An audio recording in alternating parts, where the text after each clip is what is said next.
I'm going to start with saying welcome, even though there's still a few people registering at the back table. I'm going to start by saying welcome. Thank you for coming. I'm not sure how many people have been with us for a while and how many people might be new to the work. So that's going to be one of the first questions I probably ask when we get going, because it helps me to have an orientation to where I need to start in presentation of material. Because for those of you who have been with us for a while, you know there's usually a huge amount of material covered in these very short workshops. And if you're coming in without a lot of knowledge about the work, it can be rather startling, to say the least. So I like to try to give people an opportunity to catch up so they can understand, because there's vocabulary involved with our work that if you haven't followed the work, you're not going to know what it means, so it'll sound like we're talking, a foreign language to you. Tonight it's really interesting because we figured we're actually on our way now to moving to England, and this was going to be kind of our last workshop in the United States, saying goodbye, to the people who have been with us for a while. We were expecting about 40 people, and then we got over 100. It's like, hello.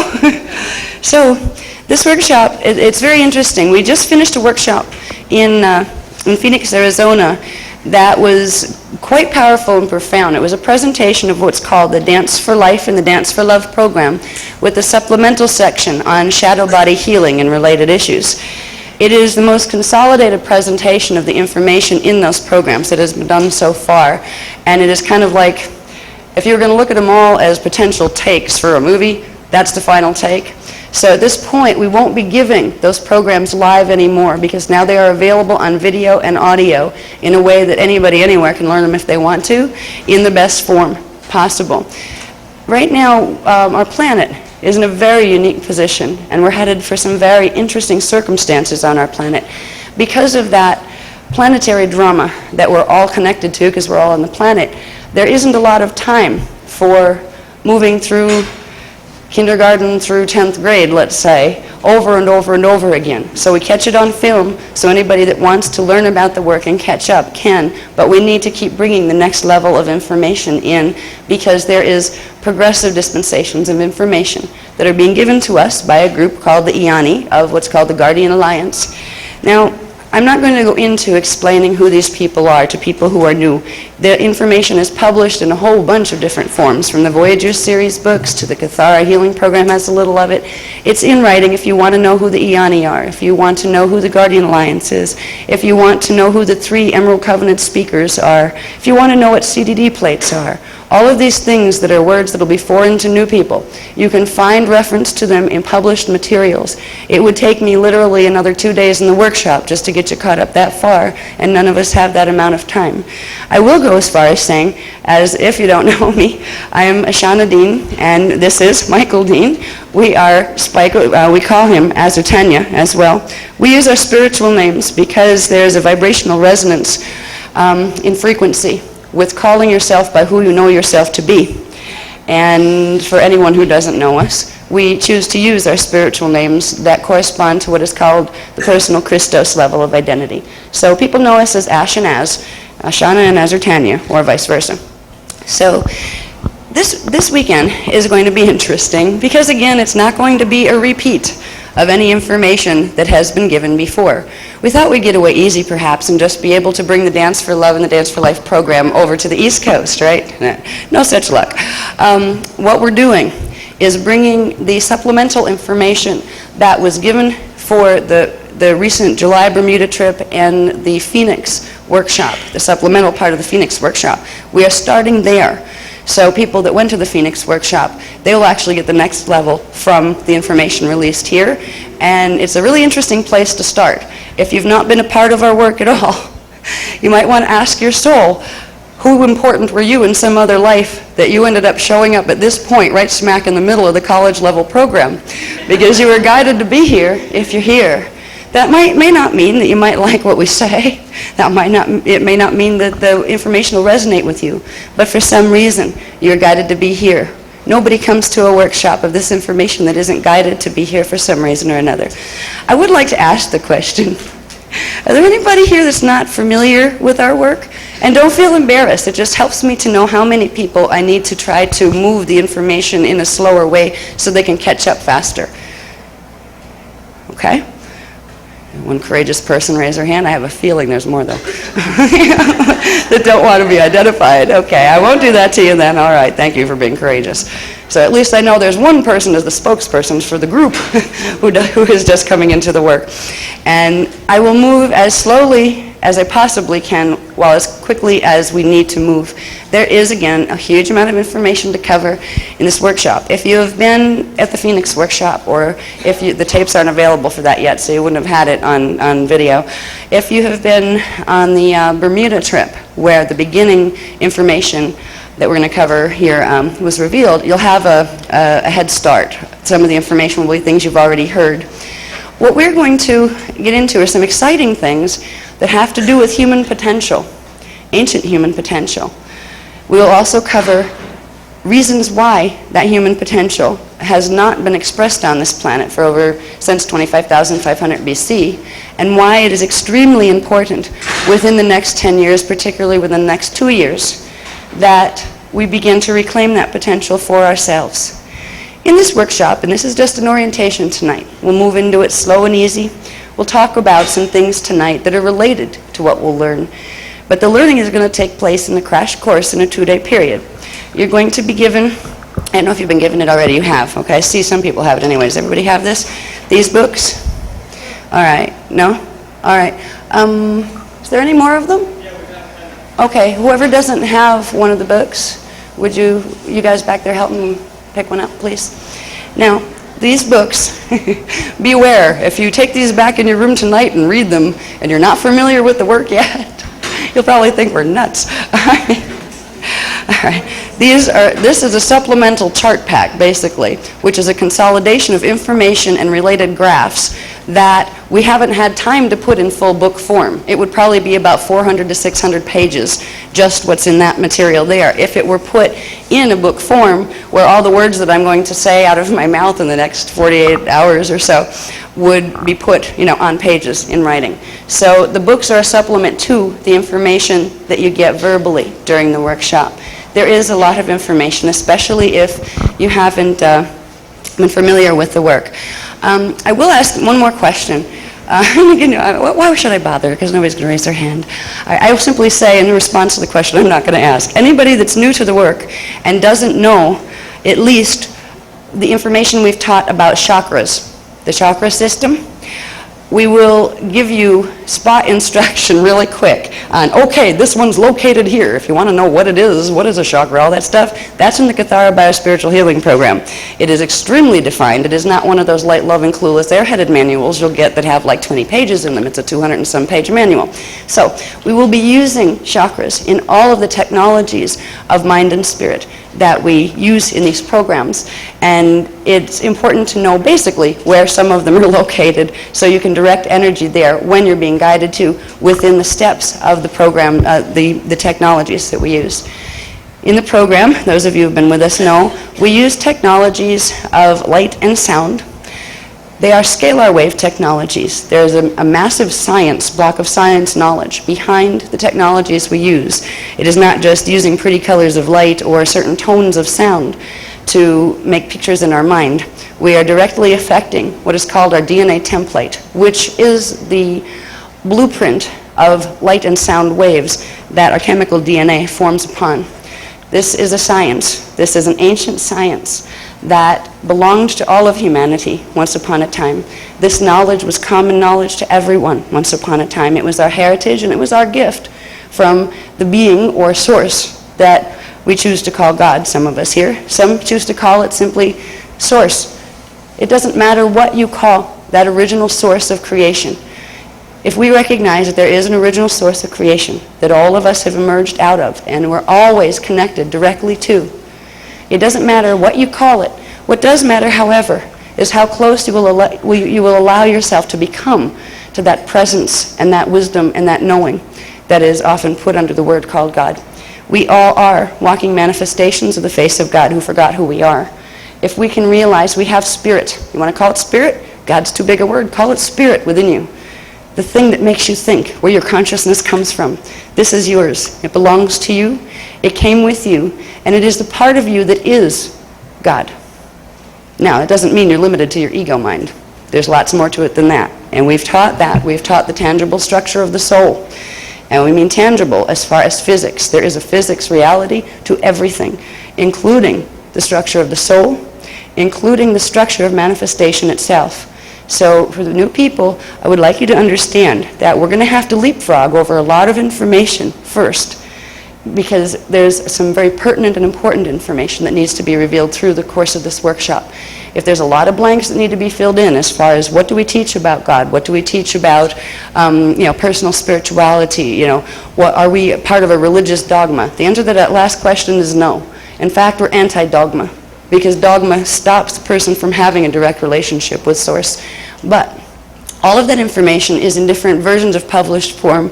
There's a very nice piece on who and what is God, what are angels, what are archangels, all that. That's covered in the Master Stewardship Templar Initiative course book, which is another course book that we publish. So many of the questions that new people might have are already answered. They're already in print. And that's why I'm going to have to ask you to take some responsibility for yourself. That if I'm losing you a little bit on here or there, if you're suspicious or worried about what I might be teaching about spirituality, or what Az might be teaching about spirituality, or what Max Speaker 3 might be teaching about spirituality, you have a resource to look through, but it is your responsibility to do that. It isn't my responsibility to save you or to walk you by the hand and take you to a library and hand you a book and make you sit down for 20 minutes a day and read it. All right? This is the responsibility each of us need to take. If we want to become informed, we take responsibility for learning, and it's as simple as that.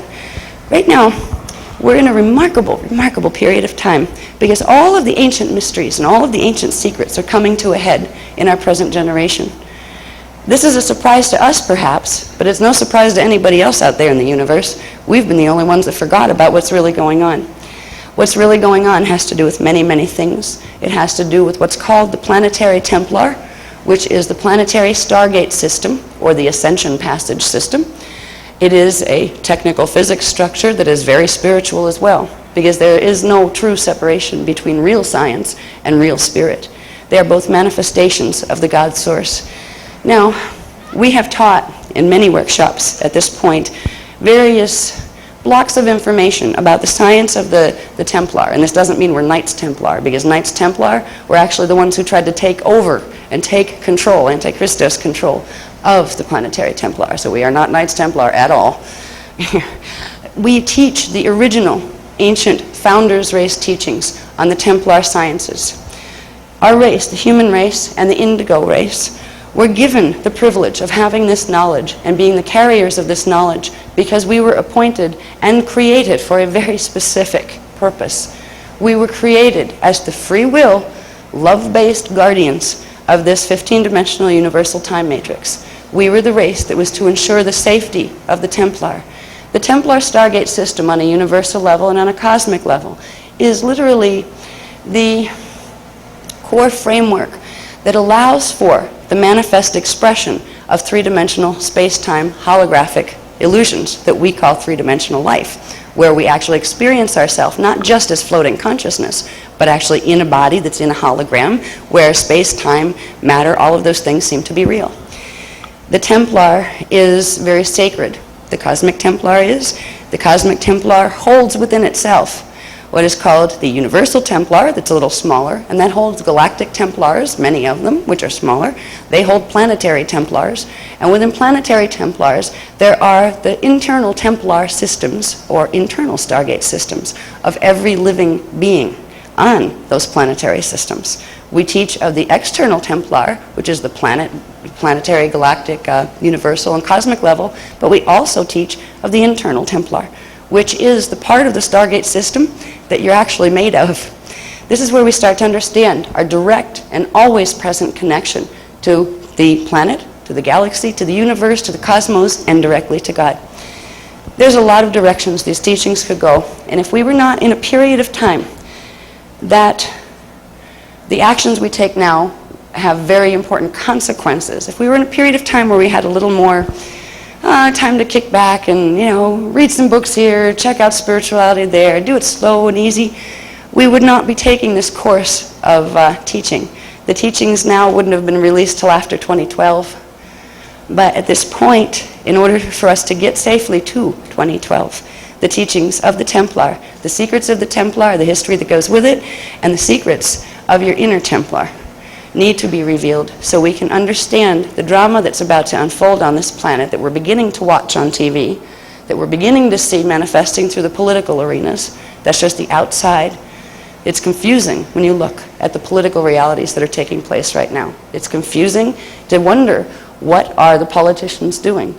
Who is behind the scenes there? It seems like somebody's trying to create war. There's a whole reason for this that we'll talk more about probably on Sunday. We've talked about it in some of the other workshops. But behind the dramas we're watching manifest that are going to get more intense and more severe, there is a whole reality of frequency and interdimensional physics and spiritual reality that is taking place. And when we begin to understand what is really taking place, we start to see it is all about the Templar. There is a Templar conquest going on right now on our planet, but it isn't just on our planet. It's in our galactic system and in our 15-dimensional universe. Fortunately, we're not the only 15-dimensional universe in existence, so it's just localized if you want to look at it that way. Now, when we go tomorrow, we'll begin with some of the fun part of re-exploring ancient human heritage of something that's called the eternal flame body. The eternal flame body is a part of your internal Templar that when it comes to life, when it is brought back to life and woken up because it's been sleeping for a very long time, it gives you back the original human capacity to move at will through stargates. It also gives you back the ability to protect yourself from environmental frequency influences that could otherwise have dire effects on your body, but also not just your body, but your consciousness even after it leaves the body. We're going to have a crash course in black hole systems. And this is where we're going to understand a little bit about where the Montauk Project of 1983, where the Philadelphia Experiment of 1943, where these things fit in, where they fit directly in with the 9/11 event and the Trade Centers going down, and what all this has to do with ancient Atlantis, and why we need to wake up fast. And in waking up fast, we can reclaim the ability to generate the flame bodies within our biofields that will give us protection, not just on a personal level, but it will allow us to become part of a larger field of protection that is being generated for this planet and for this universal system. It's going to be interesting to move the group of people that's here, excuse me, just getting over a cold, into a space where we make complete sense to you during this workshop. Because there's a whole bunch of different levels of familiarity with what we've been teaching. Now, for anybody that knows our teachings, they do know one thing we're known for: detail. Yeah, some people say the devil's in the details. We say God is in the details. Because if you don't know the details, you can't tell whether somebody's saying something that's actually true or not. The details show you how things fit, and they show you why they're important. So we do spend time in most of the teachings on details.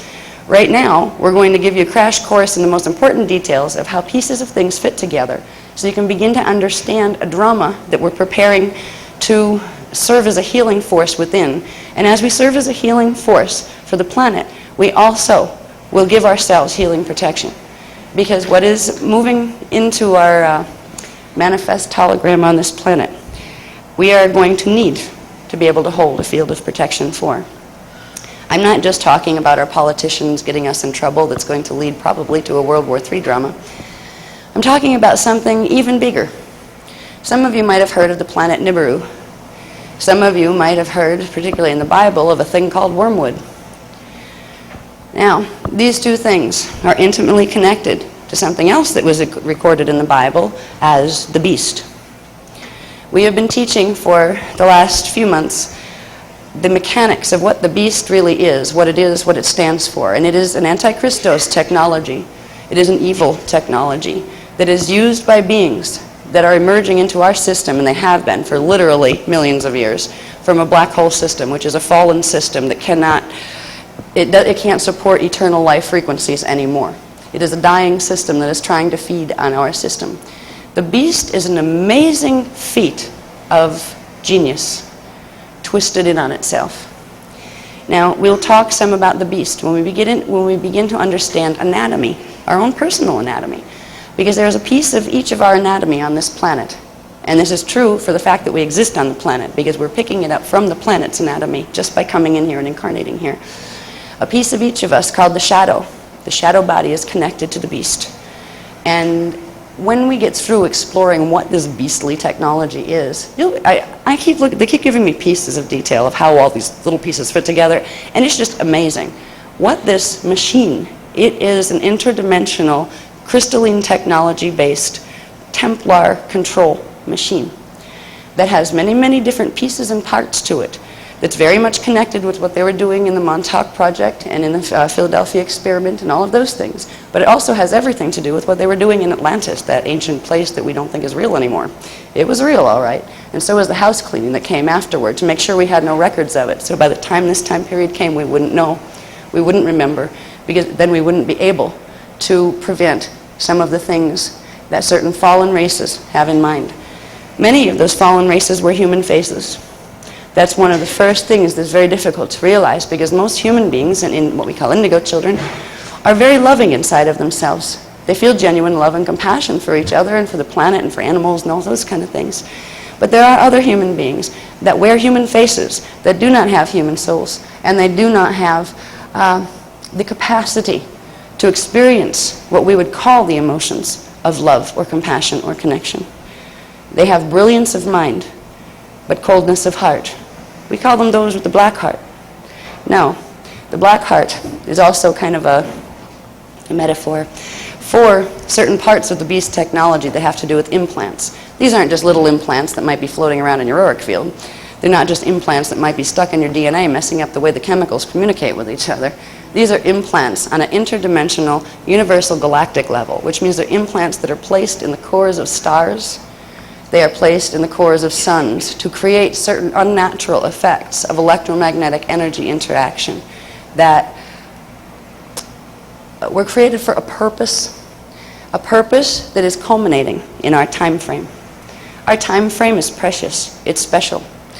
Because for 250 billion years, calculated in Earth time, guardian races throughout this universe have waited for this time period to come. There was a healing experiment that we'll talk a little bit about when we touch the history that began 250 billion years ago when a black hole system was inadvertently created in this time matrix. From that period of time, there have been progressive wars, conflict dramas, polarity conflict issues, suffering, pain in this time matrix. And there have been races of beings that serve the guardian role of protecting the Universal Templar enough, whereas many of the beings who had fallen could be helped out of the black hole system. And either the black hole would be healed, or when it reached critical mass, where it was going to swallow the system it fell from, it would be closed. Now, we are in the process, and we are in the final time when that closing is taking place. It actually reached critical mass in 22,326 BC during what was called a stellar activation cycle, which is a natural planetary stargate opening cycle. This planet has stargates that open every 26,556 years. The reason why we here, in this particular time period, are in the middle of this drama is because this is the first stellar activation cycle that has come, that could come, since the last one of 22,326 BC. During that period, there was a major invasion attempt. This was a period when Atlantis was alive and well on the planet. So was Lemuria and a bunch of other places. There were the Yu Empire, there were the Ur Empire, there were all sorts of different empires on this planet. The history we have been fed here has been contrived. It has been a lie, purposely created to get us to bow down to false creator gods that appointed themselves as our taskmasters. These beings are the beings who are coming from the fallen black hole systems. Now, I don't talk about black holes in a way of just like offhandedly, oh yeah, black holes exist, go look it up in a science book. No, science here on this planet hasn't really figured out what black holes are in the first place. They're still trying to figure it out. They don't know what dark matter is. They don't know what these things are. They see effects, but they don't know the cause. Just like when they look at our DNA. Gene mapping, we've got the whole human genome mapped, right? Compared to what? They're seeing what's there, but they couldn't tell if it was mutated unless they had what actually a full human genome looked like, right? Guesswork is what science is built on down here right now. because the original records, the original knowledge, was purposely taken from this place. This was not God's will. This was not something done to punish humans because they were bad, lowly, sinful creatures. This was a progressive invasion attempt by races that are technologically more advanced than we are right now from a black hole system. But human beings knew when they incarnated on this planet that they would become part of this drama. They incarnated into the drama to be the healing force. Humans and indigos were here to fix it. And we still are. The scary part is we're still asleep. Our work is about the wake-up call. And it's not the little wake-up call, and it certainly isn't the clarion call. For anybody who knows that one. That was just a tongue-in-cheek stab. For people who haven't heard of that one, it has to do with certain groups of teachings in the New Age movement that are teaching people to work with energy in ways that will get them sucked right down into a black hole system. And they're teaching them that that's ascension. So the little stab on the clarion call had to do with that. Now, when we teach about black holes, we will teach you basically what they are, how they're formed. You're not going to understand that if you don't understand basic structure, universal structure. All right, if that's a black hole, which is anomaly compared to what it's supposed to look like, what is it supposed to look like? So we give you a basic framework of understanding the core template structure of the cosmic matrix. Through that, we understand how we basically fit into the cosmic matrix. We begin to understand template science, which is called the science of the shields. The word shield is used to refer to a standing scalar wave grid. Now, a scalar wave grid is a grid of standing columnar waves that are fixed in position but flash off and on. Now, our consciousness is anchored into manifestation through a very specifically mathematically, geometrically arranged scalar wave grid. We have one, our planet has one, the galaxy has one, the universe has one, and the cosmos has one. This is what I mean when I say the cosmic matrix. It has also been called, in more vague terms, the cosmic unified field. What's a unified field? It's a scalar wave grid. That's what it is. And that is called, in the ancient language, a shield. Now, the scalar shields are the key to understanding our Templar. They're the key to understanding stargates. They're the key to understanding immortality. They're the key to understanding healing, because they are the core templates upon which matter manifests. And if there's damage to the core template, there will be a damaged or anomalous creation of matter that emerges from that template.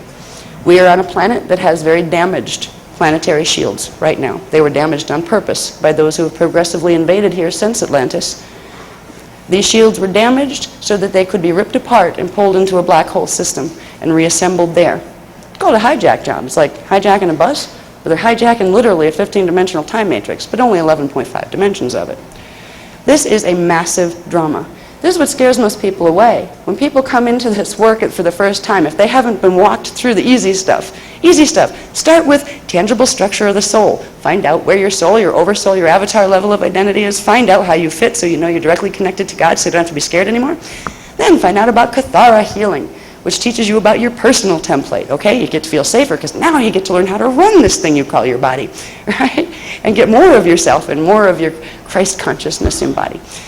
That's the simple way, and a lot of people that are stuck with the work started there. And that's the way to not like come in and go, oh my God, what's she talking about? So if you feel, any new people feel a little kind of, oh my God, we're talking black holes, I thought this was a spiritual development workshop. Oh, it is. It is a spiritual development workshop. Because if we don't understand black holes, if we don't understand the basic structure of the cosmic matrix and how black hole anomalies have affected our evolution here, we will not understand one key part of our own anatomy that we need to heal if we are going to survive through the next 10, 15, possibly 2, possibly 1 year period. That's the shadow body. So tomorrow we're going to do an extensive crash course on shadow body anatomy. First, you're going to have to understand where little things like your radial body are. All right, that's part of your anatomy, your interdimensional anatomy that's with you all the time, because the shadow body is an anomaly that's within the radial body. You're going to understand the radial body, and that will help you understand what this mysterious thing called the astral body is. You know, we hear about astral projection and people running around in this ghost-like body, you know, when they sleep and things like that. We'll find out what that is. And in that, it's fun because there's potential there. This is where we begin to understand our potential. We begin to understand that not only can the astral body move through things, those things are called stargates and portals, to get into other space-time locations, but we can actually take our physical bodies there too, if the right frequencies and the right chemical balances are achieved within the physical body. Those chemical balances cannot be created by taking a substance from outside of yourself.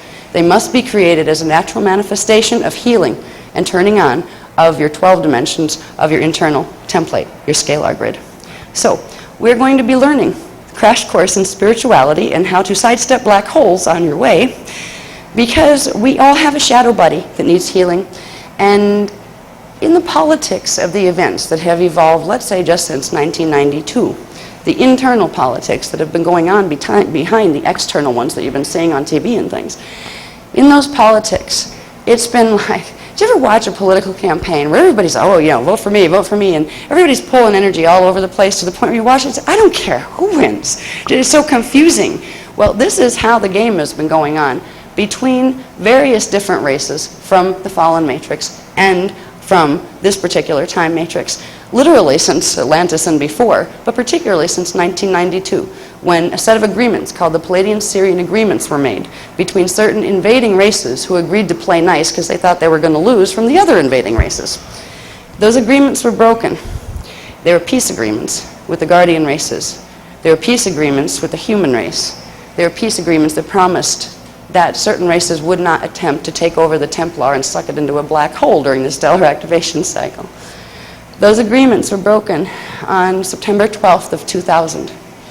To commemorate that event, they were broken with an edict of war that was issued against all guardian nations. We were told to clear out, get off planet, you can evacuate 50,000 of your own, and the rest are ours. The guardian races said they don't think so. You know, we've been in this drama too long. We're not going to run 50,000. You got to be kidding. So, a war edict was issued against what are called the founders races. These are races from the Lyra star system. That's where we all started, the cradle of Lyra. But we didn't start in what's called density 1, dimensions 1, 2, and 3. We started in dimensions 13, 14, and 15, and then entered Lyra at dimension 12. Dimension 12, 11, and 10 hold the stargates that are the Lyran stargates. We are dealing with the founders races from those systems and from levels beyond this 15-dimensional time matrix that are called the Eka God World systems. We'll talk a little bit about those. They're extensively covered in the Dance for programs, particularly Dance for Love, where the Eka maps of the God World gates are revealed. You're going to get a really quick crash course in what they look like, and hopefully a basic understanding of what those particular gates are. They're stargates that not only connect this 15-dimensional matrix to itself, but connect it to the rest of creation. So we're going to get a crash course in all of this stuff through this weekend, and my heart goes out to people who are new to the work, because you probably feel like you got abducted and put on a spaceship by the time you get done with this workshop, and then you got put back in your regular reality when you go home and kind of go, what in God's name was she talking about? But pieces of it will stick. And what's most important is that if you can find enough trust, not in me, but in, let's say, the belief in the love for genuine goodwill and for real truth, and if you can believe there's a part of you that has that, and that's the part of you that sent you here in the first place, to participate in the exercises. Because the one gift that can be given to everybody right now is the exercises, and they're not that hard. They take a while to run them the first time, but once you get to a certain point with the exercises, it becomes easy and automatic to activate the flame body in the field. Right now, the flame body is the immunity from the things that are going to come. On March 23rd of this year, an event happened. The event has to do with the Beast machine that I was talking about. The beginning set of activations of the Beast machine were set in motion by a group called the United Intruder Resistance, which are some of those friendly fellas from the black hole system that are planning to take over the planet and the particular universe in this stellar activation cycle. When the Beast began, now it's not fully activated yet, there's a whole series of frequency codes that need to be put into various what are called implants within the interdimensional intergalactic systems to begin a progressive stage of activation of this machine called the Beast. Because of the beginning activation cycle that was set in motion on March 23rd, the Guardian races went from what was called Plan A, fix it, to Plan B, evac. That's serious stuff. We've never been teachers of doom and gloom. We've never been teachers of fear-based things. We've always taught people to celebrate, show them their connection to Source, how to activate that in their body, and how to be afraid of nothing. And we still teach that. This isn't about being afraid, but it's about being aware and being smart and using your energy well. When we went to Plan B, it meant that certain things about fixing the planetary Templar and the planetary grid so it could be protected from that invasion attempt, those particular options were no longer available. There was not enough time to fix it anymore. Plan B is not just evacuation. Now, you think of evacuation and you think of bodies running to somewhere where somebody takes them into something and gets them out of here, right? Well, that's one way to evac. But there's another way, and it's the ideal way, which is at least part of the planetary grids can go with you, which means the bodies don't run off the planet, but the bodies activate enough of their own higher dimensional spiritual identity and the frequencies it carries to sustain the planet and create protection fields. So literally, the part of the planet can be evacuated itself into a safe zone. That zone is called the bridge zone, where it won't be subjected to black hole fall. Black hole fall was metaphorically described in biblical revelations. See, what happens when a matter system gets pulled into a black hole, particularly a planet, which is a large matter system, or a galaxy, which is larger, there's a condition called hydrogen burning that takes place in the atmosphere. Hydrogen turns to helium, the atmosphere turns to helium, it all goes boom and lots of fire. The planet becomes a star, except it's not real pleasant for the people standing on it. Now, if a person has a flame body activated, their own natural flame body, which is an organic part of your internal Templar, the frequencies that would create and generate hydrogen burning within the atmosphere will move through you. You'll be able to transmute them and not be harmed by them. If bodies like that can get their flame bodies activated on planet, they can build at least a partial planetary flame body, which means when those frequencies move through, portions of the planetary grids won't suffer the three-dimensional consequences of what it would mean to go through hydrogen burning and black hole fall. This is part of the original human commission, was to show up on this planet at this time in order to serve a healing role, because we have right within our DNA and right within our biofields and our chakra systems and our template the ability to run enough frequency to generate that protection field for this planet. That's becoming extremely important now with the Plan B agenda. The Guardian races didn't want the Plan B agenda. It was an agenda that was chosen by the invading races who decided to break the peace treaties. They were not planning to activate the beast mechanism until 2011. Anybody that knows about the Wingmakers site in New Mexico and all this like wild stuff that's on the internet about Wingmakers and all that, the Wingmakers site and the beings who are talking to the people who are doing the Wingmakers site, there's a group called the Labyrinth Group. It's a group of humans who are secretly talking to ETs who are telling them how to build a machine. The machine is part of the beast mechanism. They're being tricked. We have all sorts of machines on the planet right now. We have horns and bells and whistles and harps and things like that that are part of the beast machine. We have an interesting deadline coming up. It has to do with the fact that the beast began its first level, high level out there in the galactic core and things, activation, on March 23rd of this year. We went to Plan B. Now, that still didn't mean the beast was going to activate before 2011, and it still meant that there might be negotiations with the invading races, that they wouldn't activate it at all. They still had the choice. Because there's a certain set of sequences, mathematical programs, that once they're put into the crystalline mechanics of the beast mechanism, that you can't turn it off. Now, that didn't happen on March 23rd. It could still be turned off, but Guardian races couldn't turn it off. It would blow all sorts of things up like this universal time matrix. It had to be turned off by those who set the codes in the first place. They chose instead not to do that. On July 24th, while we were on the Bermuda trip, the second set of activation trigger codes were put in. The United Resistance people, which are connected with a group called the WESADEC Black Hole Matrix, entered the next series of codes. That's the point of no return. That means the beast is activating. And it activates automatically. It goes on autopilot. And it activates over a certain time period. It will begin a process of running frequencies on this planet that this planet has never seen. Excuse me. These frequencies will begin moving into this planet, into the planetary template, into the planetary Templar, into our bodies and the atmosphere and the stone beneath our feet on May 27th of 2003. Now, this is why we are being given the flame body technologies now, because they are the only frequencies strong enough to override the frequencies of the beast. The beast is an amazing mechanism. The brilliance that goes into, like the mental brilliance that goes into creating such a thing. It is a high level of genius. We're talking D11 dark avatars from the fallen matrix. This is what was meant originally, and still is, by the Antichrist. With the March 23rd events, where the first phase was set in motion, it began the period that, in biblical terms, was called the tribulation. It began a process of the release of the seals, the 7 seals, and all sorts of things. The Bible was totally coded. It was a fairy tale told around a reality of science. But it was coded in a way so people on earth couldn't understand it. Because the Bible was originally teachings from what were called the Emerald Covenant, Cloister Doratura plates, and the Mahabharata texts, which were the ancient Founders Race teachings. The last time the plates were given to us on this planet was 246,000 BC. These are very old. Makes the Bible look new.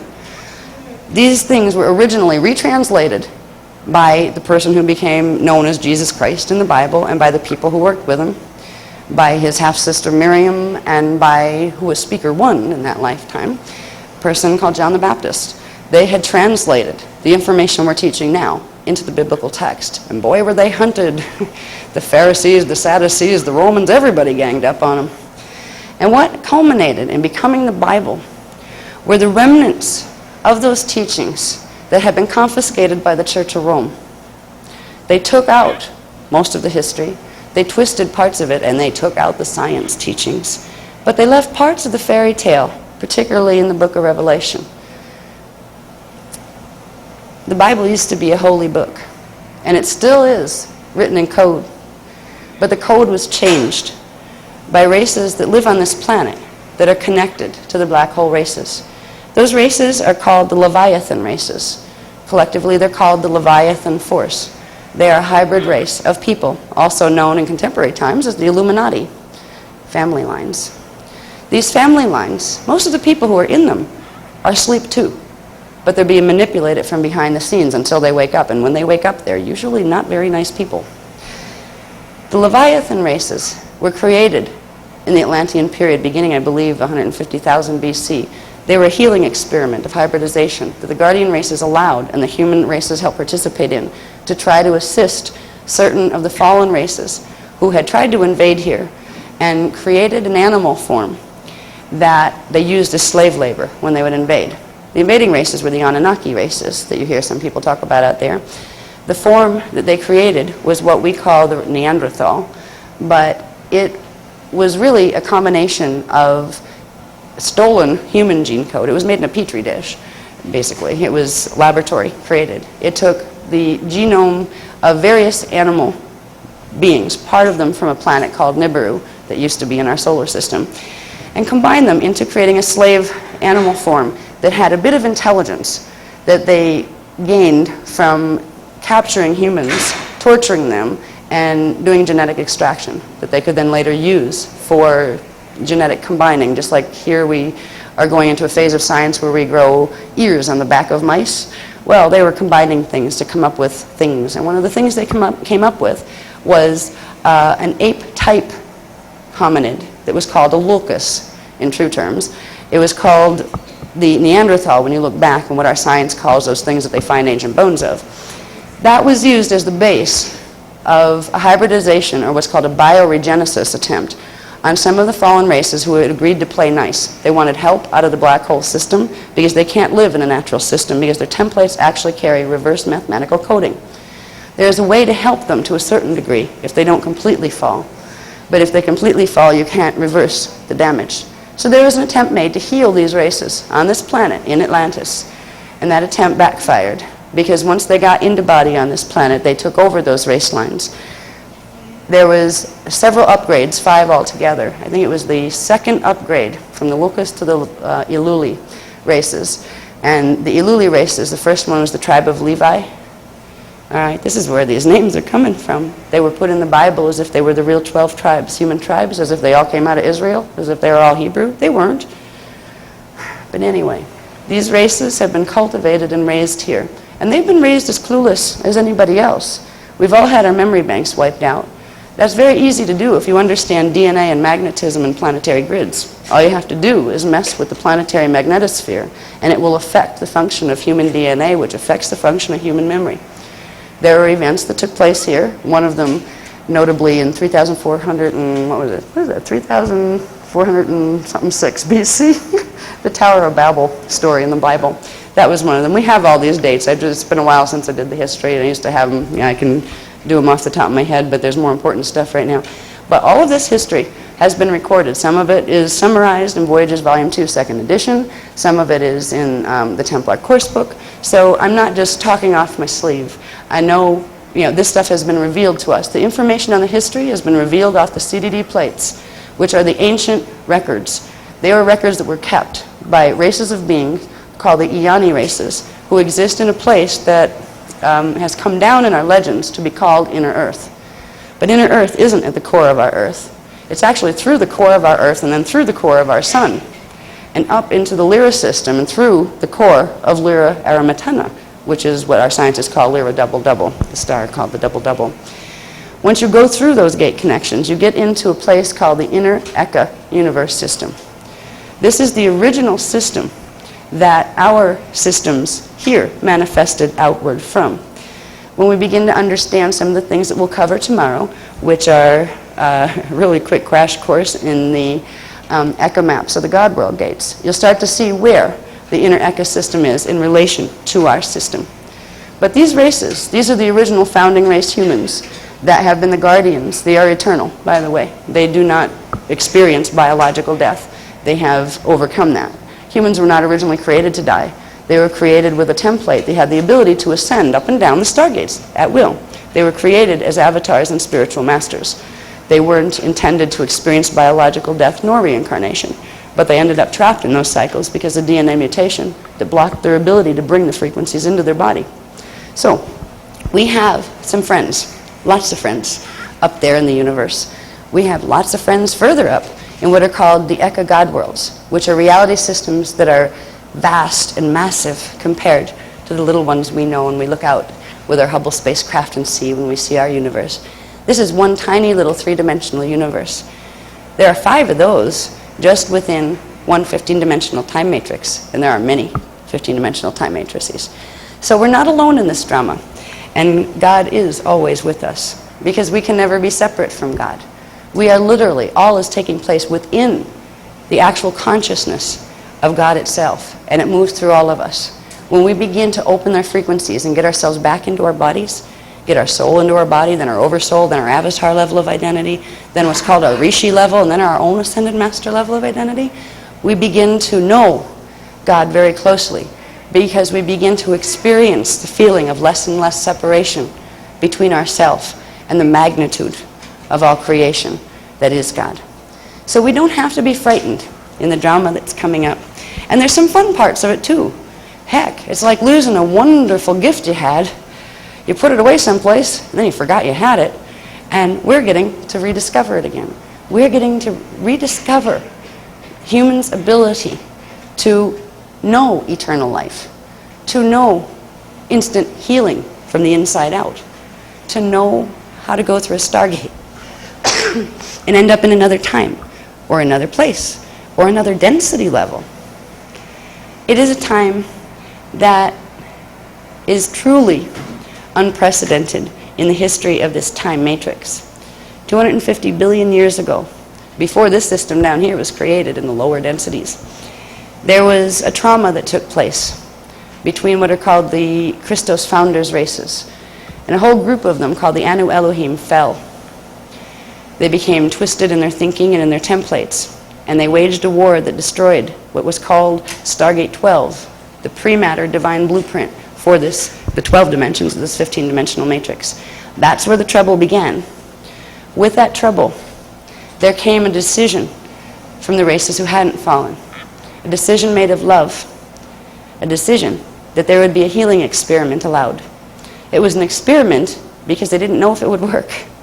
They didn't know if a catastrophe as large as that could be healed in terms of salvaging the fallen ones, all of them, and literally where a black hole was formed, turning it back into its organic programming through healing. There was a time limit put on the extent of this healing endeavor.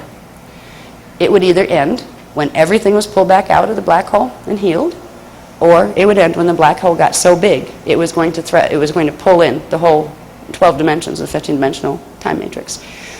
As I'd said before, we reached that point in 22,326 BC of critical mass black hole draw.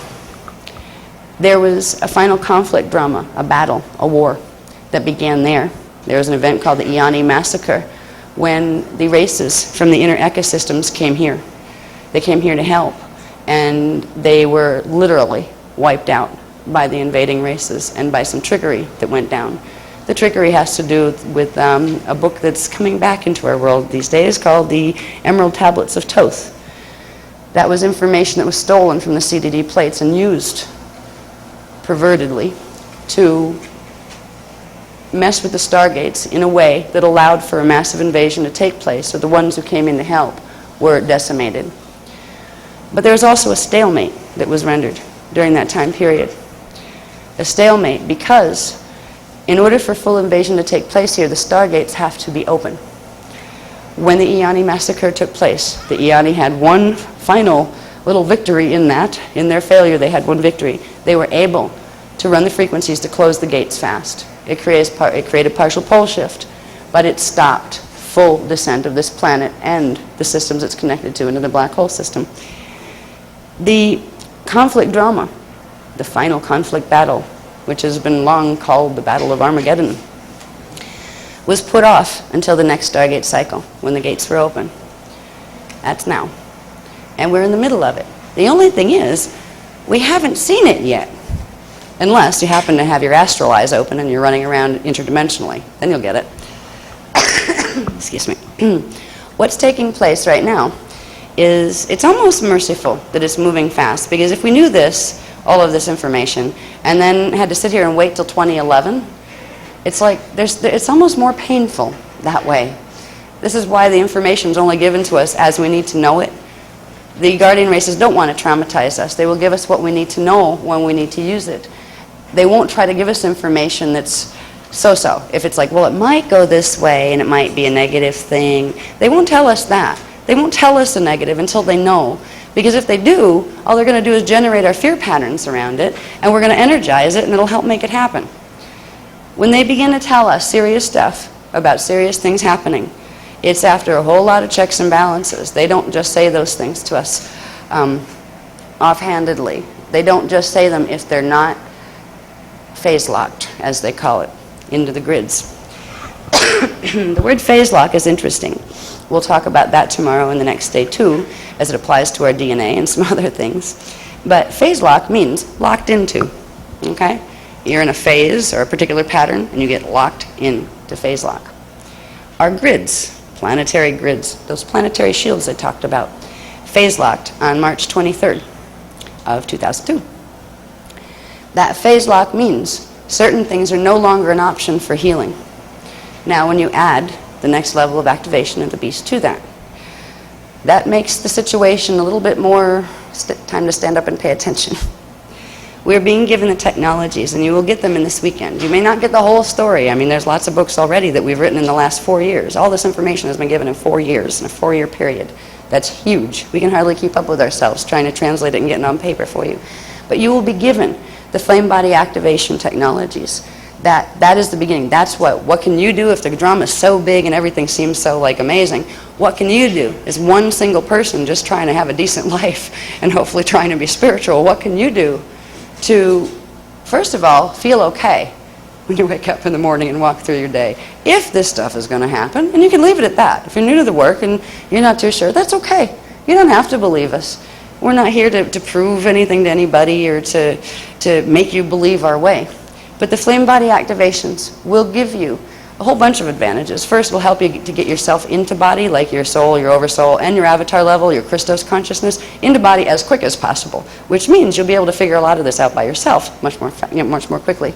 But it will also give you protection against the frequencies that are going to be coming into this planet on May 27, 2003. On May 27, 2003, the planet is entering what is called the Fire Sword Initiation. Picture this. Picture a large flaming blue sword, okay, in the shape of a cross. The horizontal cross piece goes through a set of 3 stargates that link 2 black holes and our stargate. Those stargate numbers are stargate number 6 in our matrix, stargate number 6 in what's called phantom matrix black hole, and stargate number 6 in what's called the Wysadek, the big black hole matrix. The 666, that's the meaning of the 666. It is the sign of the beast. And the blue sword is the frequency. It is what is called a D13, dimension 13, artificially generated dimension 13, reversed matrix Metatronic current. Now, there's words out there in the New Age movement that they're throwing around and laughing behind our backs. Oh, we're hailing Metatron, we're hailing Archangel Michael's flaming blue sword, all this stuff. We have no idea. It's all been a setup to help us be the vessels through which it could anchor on this planet. That flaming blue sword, the Guardians like to call it the flaming blue sword from hell, is the frequency that is meant to create a condition called monadic reversal. Now, that's a big word, but it isn't really. It's a small word with a big concept behind it. Monadic reversal simply means if you take a template, there is a program within that template that's held in the 8th dimensional level, which is called the monadic level.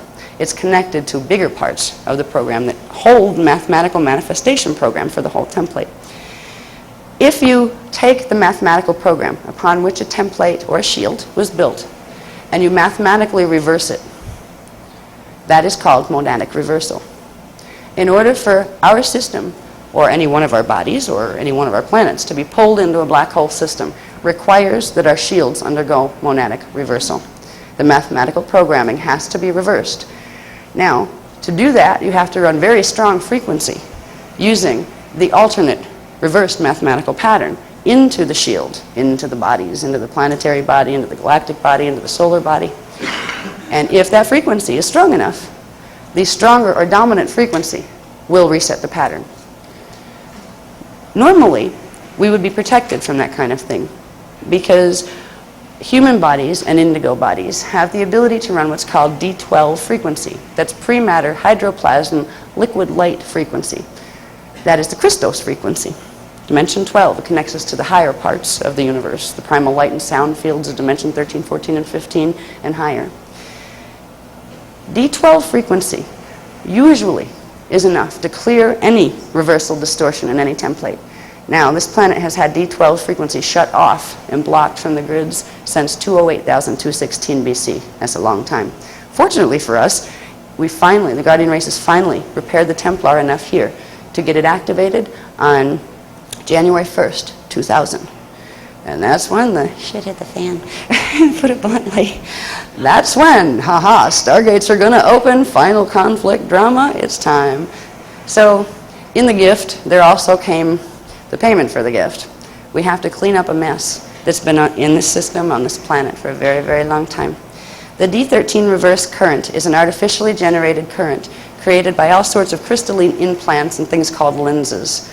All right, just like a lens on a glass, lenses, crystalline lenses of selenite especially, can be used to refract energy, electromagnetic energy, laser energy, light, sound waves, those kind of things. Lenses can be used to bend light and sound. And when you bend light and sound in certain ways, you can create real messes. You can even create an artificial D13, which is a primal light field blue current, which is what was done in the Wiesudek fallen matrix. That current has the ability to shatter the D12 pre-matter divine blueprint in this time matrix, and that's their objective. Because if they can do that, they can pull everything below it down into their matrix. The D13 reverse current is created by forcefully bonding a D7, dimension 7 current, reverse current, and a dimension 6 reverse current, and forcing them into an artificial electronic bond, or electrostatic bond, which is called a Metatronic bond. There's a whole set of technologies that are called the Metatronic technologies that are literally the sign, signature, and DNA code of the beast. Our bodies right now on this planet and its shields itself have been metatronically implanted since the Atlantean period, since 25,500 BC. Those implants within our bodies, our DNA template, and the planetary grids will begin to sing and activate in response to the frequencies of the blue sword. Now, people that have been playing with Archangel Michael and not knowing what they were really playing with, people who were playing with certain Thoth-inspired belief systems who have been running energy in certain ways. These people have been getting their early entry into the fire sword initiation. These people have been being tricked into activating the Metatronic implants to progressively create monadic reversal in their own bodies so they could be used as vessels to anchor more and more of the blue sword frequencies when it came in on a planetary level. Most of those people don't know that they've been tricked in that way or harmed in that way. You should see how the people in some of these movements, like me and to them, we're the Antichrist. Well, if you're using the flaming blue sword from hell as your Christ, we certainly are. But if you're using the natural D12 and higher divine blueprint of this time matrix, that is the eternal life base 12 system, the Antichrist goes the other way. So, this planet is going to get what it has been holding its breath for many millions of years. Literally, this whole time matrix, for 150 billion years, has been perched on the edge of whether or not this time would ever come. Whether or not the beast would be assembled piece by piece over many wars and many implants being put in, enough that it could actually do this. It can. We are at the end of an old cycle, but we are also at the beginning of a new one. It's a cycle, the golden age of waking up, the cycle of all those things that are promised us in the New Age movement, of the knowledge coming back, of free energy systems and understanding how they run them, of internally generated health, of immortal life, immortality, ascension, which is Stargate passage, those kind of things. All of those things, those promises are being brought back to us now. But there's a little problem that we need to work through in order to be able to take those promises of our heritage and run with them. We're going to have a joyous outcome, but it may be interesting to watch what it looks like getting there. There are outside dramas that are taking place and inside dramas that are taking place. The outside dramas have to do with certain family lines on the planet, most of whom aren't awake and don't realize what family lines they're connected to, being guided into creating certain dramas politically. Those dramas at their core, though they may have other reasons and excuses on the outside that we're being fed in order to have us think it's okay to go do that somewhere, to go attack this place or that place. What the dramas are really about is what side is going to control what land masses when this intended fall starts to happen. Now, the planetary grids hold 12 stargates that connect to 12 galactic stargates that connect to 12 universal stargates. The territories of the 12 stargates, which there is a list in there. I think it's like in microscopic print because that's a consolidation of a lot of graphs in your books you have there. But we have been given the locations of our planetary stargates and of the galactic ones and the universal ones, all of that. It's very interesting to watch because one important stargate is Stargate 10, and it's located in Iraq. Yeah. There's some interesting, another one is located in, Stargate 6 is located in Moscow. There's some real interesting places where stargates are located, and if you begin to understand where they're located and watch the dramas that have historically, and especially are now, beginning to emerge, you can start to understand that there is an internal drama taking place between two warring factions. There are two core warring factions, both of which are from the Wysadek black hole system, both of which hold the agenda of taking over and taking this place and literally this matrix into their system. Both of which have different territories in their system. And whoever's got their codes in the grids when it falls will get the territory on the other side. They have to fight their battle here. We're beginning to watch the political manifestation. And it starts and it stops, then something else happens and we're watching like fluff on TV and all these little things run across the bottom of the television. Did you ever catch those? You know, the most important ones run across when you have something of mild interest to distract you here, so you miss that one that went across once and you never see it again, right? We're watching these things go. Oh, they're releasing the information because we are in a free country. Our Constitution guarantees that, doesn't it? Yeah. That's what they say. So, there's going to be a very distracting political drama that emerges on the outside. We're going to get our strings jerked with the economic system at some point. There's going to be, probably it's going to look like a heart machine, you know, with the dee-dee-dee-dee-dee with the stock market. Oh, it's going down, it's going, oh, it's going back up, everybody's okay. Oh, it's going down again. We're going to dee-dee-dee-dee-dee. This keeps us in constant turbulence and constant distraction and agitation. You know, because most of us are so keyed into, well, first of all, you have to be somewhat keyed in to the financial reality on the planet, because at this point, if you're not, everybody owns everything, and there's no place you can go and run away to unless you want to like fly to the moon all by yourself, but they already own that too. And basically, if you go and try to put yourself in your little tent on somebody else's property, they can come out with a gun and shoot you or have you arrested as a vagrant. So there is nowhere to run left on this planet. You can go hide in a cave until somebody finds you. But as soon as they find you, they're going to drag you out and put you somewhere else. You lose your freedom that way. So, we're all tied into financial strings. We're lucky in America and in the first world countries, because at least we're not being constantly jerked around like the people in Africa, like the people in the starving countries. A lot of the politics that goes on behind the scenes has created on purpose those conditions in those countries to limit and control certain gene lines that are called the Grail lines. The Grail lines in the human and indigo races, and they're all over. They're not in just any one color skin or any one ethnic background. But the Grail line groups hold the ability to run in their DNA the most frequency. So they are the biggest threat to the invading races, because they're the ones that have the ability to actually run enough frequency, even small groups of them, that they could make a difference and stop black hole fall. There's been a systematic, all through history since Atlantis. If you look at what groups were slaughtering who, during our recorded history. All of this slaughter was either to get grid control over certain areas that were connected to the gates, or to reduce Grail line populations and to make more of Leviathan hybrid Illuminati populations. Because it takes a lot more Illuminati bodies to run as much frequency as one human or indigo could. There was the command of, go forth and multiply, and keep multiplying like rabbits, that was given. Right now we have so many people on this planet, the planet's ready to fall out of orbit. It was never meant to hold this many bodies. This many bodies were never intended to be here. The sad thing is, the people who have, let's say, it's almost, you could look at it as a disability of soul, that have actually incarnated from those fallen race matrices. The people they've become here just know themselves as people, most of them. They don't know what they're connected to. They don't know there's a difference between a human with a human soul and a human with something else in it. These people are actually genetically vulnerable. They're not evil people to go out and like, you know, oh, you're bad. Not that at all.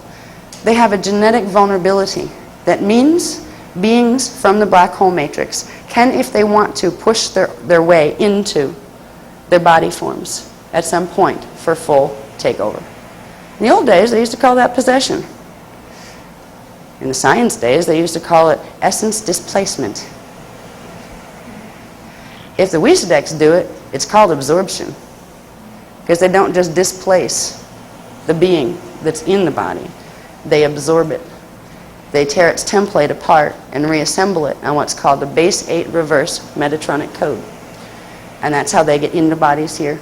It's funny, I hate talking about invasions because they really stink, but we're in the middle of a mess. that we can get out of. But a lot of people out there are aware that, oh, there's something out there, they're like ETs or something, and there might be an invasion happening. They're watching the sky, they're waiting for spaceships, they're waiting for Independence Day movies. They don't get it yet.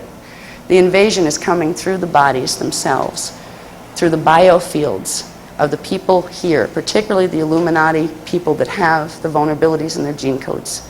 On May 27, 2003, for example, there's going to be what is called the first wave.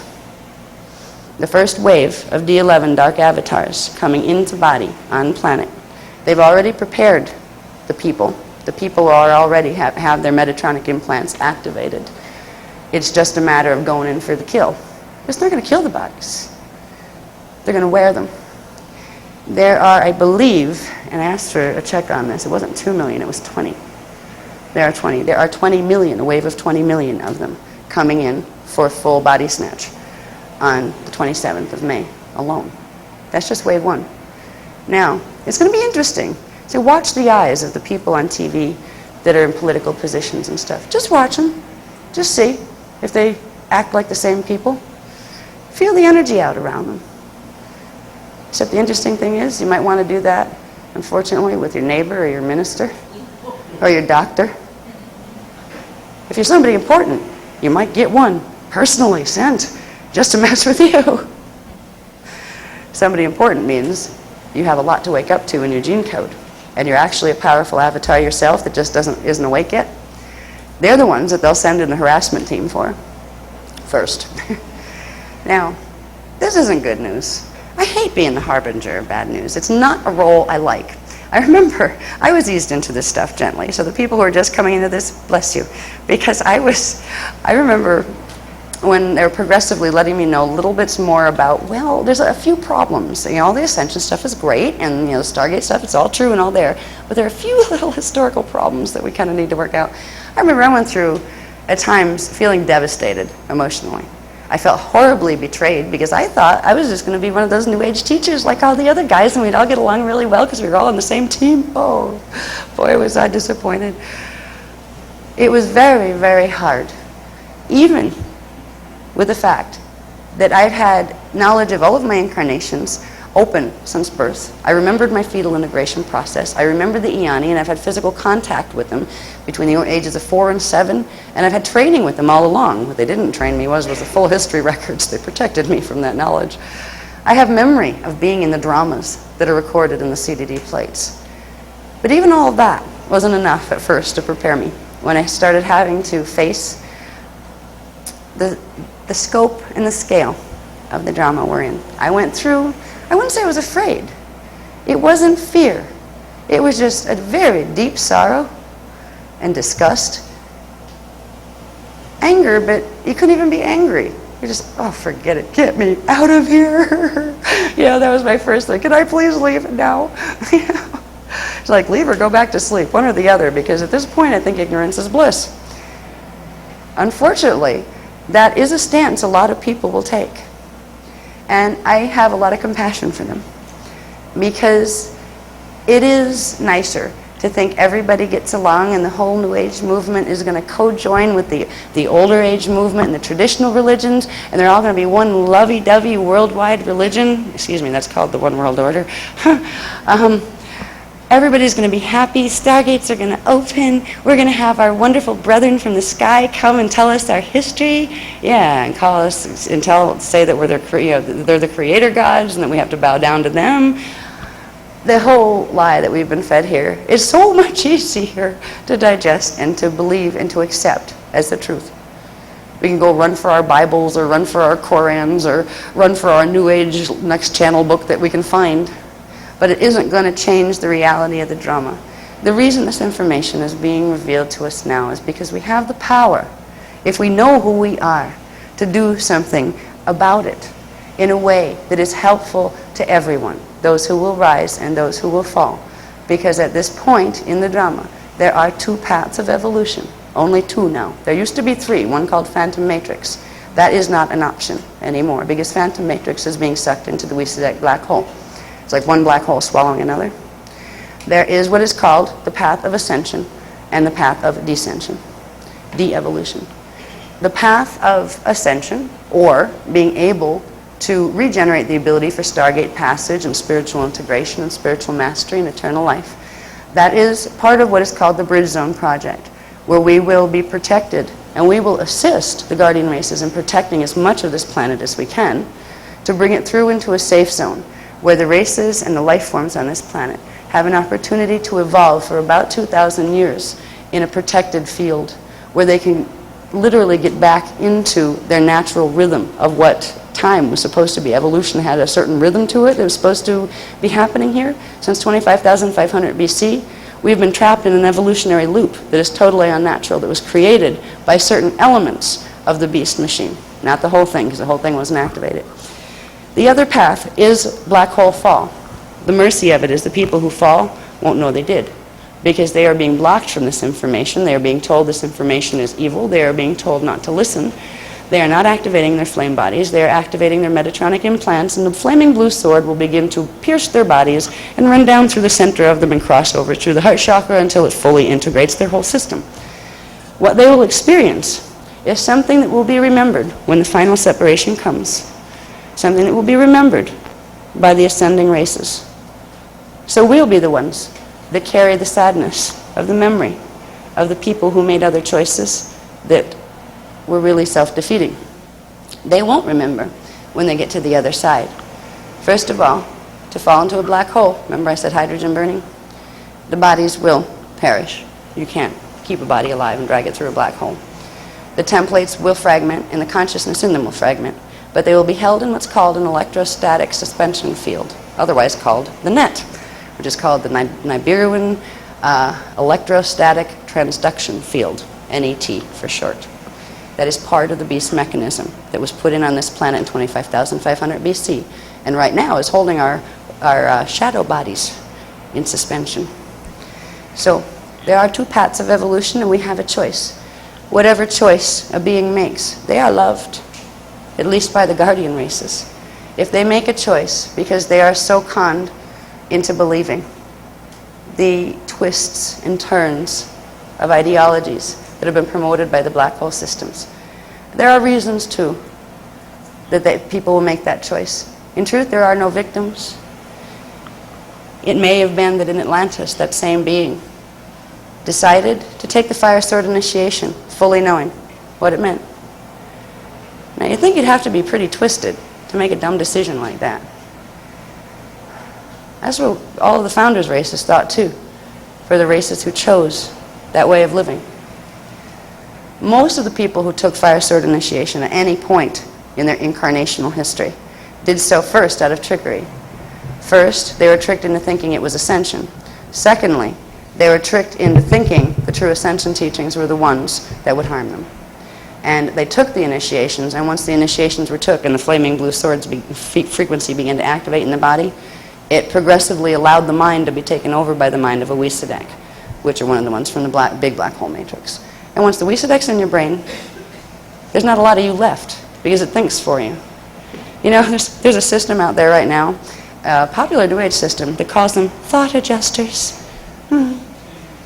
Oh, just call for your thought adjuster to come and it'll help you solve all your problems. It'll keep you from pain and all of these things. This is some of the nonsense that's being fed to people in the New Age movement, and they're not stupid people. The thing is, it's being done very cleverly, and it's being done with a knowledge that we don't have the original records to compare it to anymore. We don't have the memory of how things work, so okay, maybe it works that way. Just like when science takes a look at the human genome and says, that's a normal human genome, we've mapped it completely. Well, you're not going to be able to tell if that's really a full human genome unless you see the original prototype, which they don't do. People in the New Age movement are not being shown the original prototype of the founders' spiritual teachings, which were the Templar teachings of divine science. So if you don't have that to compare it to, anything looks good. You know, it's like you emerge out of the old dogmas of the past that took once upon a time sacred teachings, twisted them into dogmas to control masses of people, and they became our traditional religions, and it happened to every one of them. There are elements of truth and huge elements of fiction in every holy book on this planet and every religion. So no religion can stand up and say, we have more truth than you, because they've all been messed with. and they all contain a bit of sacred as well. But the original place where all of the sacred teachings came from were the original Founders Race teachings. They're the teachings of the Emerald Covenants that were recorded on the Cloister Duratura plates, which are holographic discs, recorder discs, that were manufactured in the Sirius star system and brought to Earth 246,000 BC. There were translations on paper, sort of, papyrus-type paper, made of these digital texts. The physical books that were written texts were called the Mahabharata texts. The Ascension teachings that we teach, which are Stargate teachings, which are healing your DNA and activating your flame body teachings, they are drawn directly from translation, contemporary translation, of the CDD plates and the Mahabharata texts. There's a lot more, and this is where the detail is there. You should see trying to translate this stuff. It's all encrypted digitally. It's an amazing process. Just, I mean, you know, Az and I are going through it, and just the frequency as it comes through your body, there's so much contained within every little bit of it. It's absolutely exhausting to hold the frequency that knowledge rides on sometimes. Excuse me. Just getting over a cold. We picked up a cold thing in Santa Fe when we were there, and literally have been sick with it for the last, 2 weeks since we've been there. Just getting over it. Anyway. We have a lot to learn together, for those of you who have the courage, and a lot of you do, because I know there's a lot of familiar faces that keep coming back, and I'm very glad. I'm glad to know that you found enough of your ancient self in there, that whatever little piece you grabbed onto, that when you came to your first workshop, said, well, I'm kind of lost on some stuff, but you know, that piece, okay, I can work with that. That's the first step. If you find a piece of anything that's said that you feel you can work with, I wish for the new people that we could start you with tangible structure of the soul, learn about your spiritual body 101, because it's very, very helpful to understand that. But right now, we need to release information because we have a May 27, 2003 deadline to get certain things accomplished. If the people who are new to this program would like to find out the missing pieces that will help ease you into the stuff we're going to talk about in this workshop. It's like you started in college, but you forgot to go to kindergarten through high school. So there's a reason, though. You got guided here by some part of yourself, your soul, your oversoul, your avatar self, which means even though it might be confusing on a conscious level right now, you have the capacity in your DNA, in your mind, in your body to hold an understanding of the knowledge, even if at first it's a little challenging. We suggest getting the other programs. One of the best things you can do for a quick course is once they're not available yet, but they're coming out very soon. I'm not sure when they'll be ready, but the tapes that were made from the Phoenix workshop, that takes you through. It was a wonderful balance of combining the spiritual get-it stuff with the technical, okay, science stuff with, okay, this is the drama we're in stuff. So it's a good place to start. We'll let you know when they come out, and they're really good for anybody who wants them. Okay. Tentatively, possibly the third week of October, they'll be ready. So they're a good crash course for anybody that hasn't taken the Dance Floor programs that wants to. They're, as far as the ones we have available, the tapes of workshops, that's the most consolidated version of them. So we'd suggest them. In the meantime, we have 2 days to spend together. And in those 2 days, we're going to do some, if you're new to the work, some wacky, wonderful things with your mind, running energy consciously in your body. We will do the flame body activations. There are a series of 7 very major activations. Now, an activation is something that you use your mind. Nobody's doing something to you. Nobody's going to zap you. It's not another flaming blue sword initiation, thank you. This is something you will run yourself using the frequencies that are organic to your body. You will have the choice. You don't have to. I mean, it's always, we don't force you to do these things, and nobody's going to zap you if you don't want to get zapped. But you will be able to run the frequencies through the step-by-step meditations. These are active meditations. They're meditations that are meant to activate very specific portions of your own personal scalar template under the D12 base 12 Christos imprint. It's awakening your inner Christos. But this is the fast track. This is like the real fast train, the train that goes so fast that you don't see it. We started in the beginning with the Maharic seal, running a technique called the Maharic seal. That was the beginning of bringing D12 frequency subharmonics back into the body. People on this planet couldn't do this since 208,216 BC because the planet couldn't run D12 subharmonics. They're the Christos frequencies, because the word Christos refers to the D12 pre-matter divine blueprint template of this universal matrix that we're all connected to. Finally, with the gift of the D12 frequencies being able to run through the planetary Templar, that was given to us on January 1st, 2000, we were given back the technologies that go with them of how to begin healing our bodies using that frequency. We were put on the moderate pace track of getting yourself in body and getting your DNA activated and getting your flame body activated, the moderate pace track. As the drama has progressed here and things have gotten more serious as far as needing to have certain levels of protection and awareness in your body by certain times because of certain things that other forces are doing on the planet, we have been progressively given a series of more intense activations. The activations are sequential. They are activations of frequency which turn on some of the dormant scalar waves, those little standing columnar waves that your core template is made out of. It's turning them on progressively, but in the right sequence, which means you're not going to get frequencies that come in that are supposed to come in second, but they come in first and they blow your template apart. These are activations of Kundalini energy in the body, between the cranial sacral seals that control the main vertical currents of frequency that run up and down the body. But beyond Kundalini, Kundalini is a 9-dimensional activation. It's called activation of the Antakarana. But if you're going to be a Christos being, you need more than 9 dimensions of frequency, you need 12. That current is called the Maharada current. They each have a different name, and the name is the audible translation of their vibrational signature.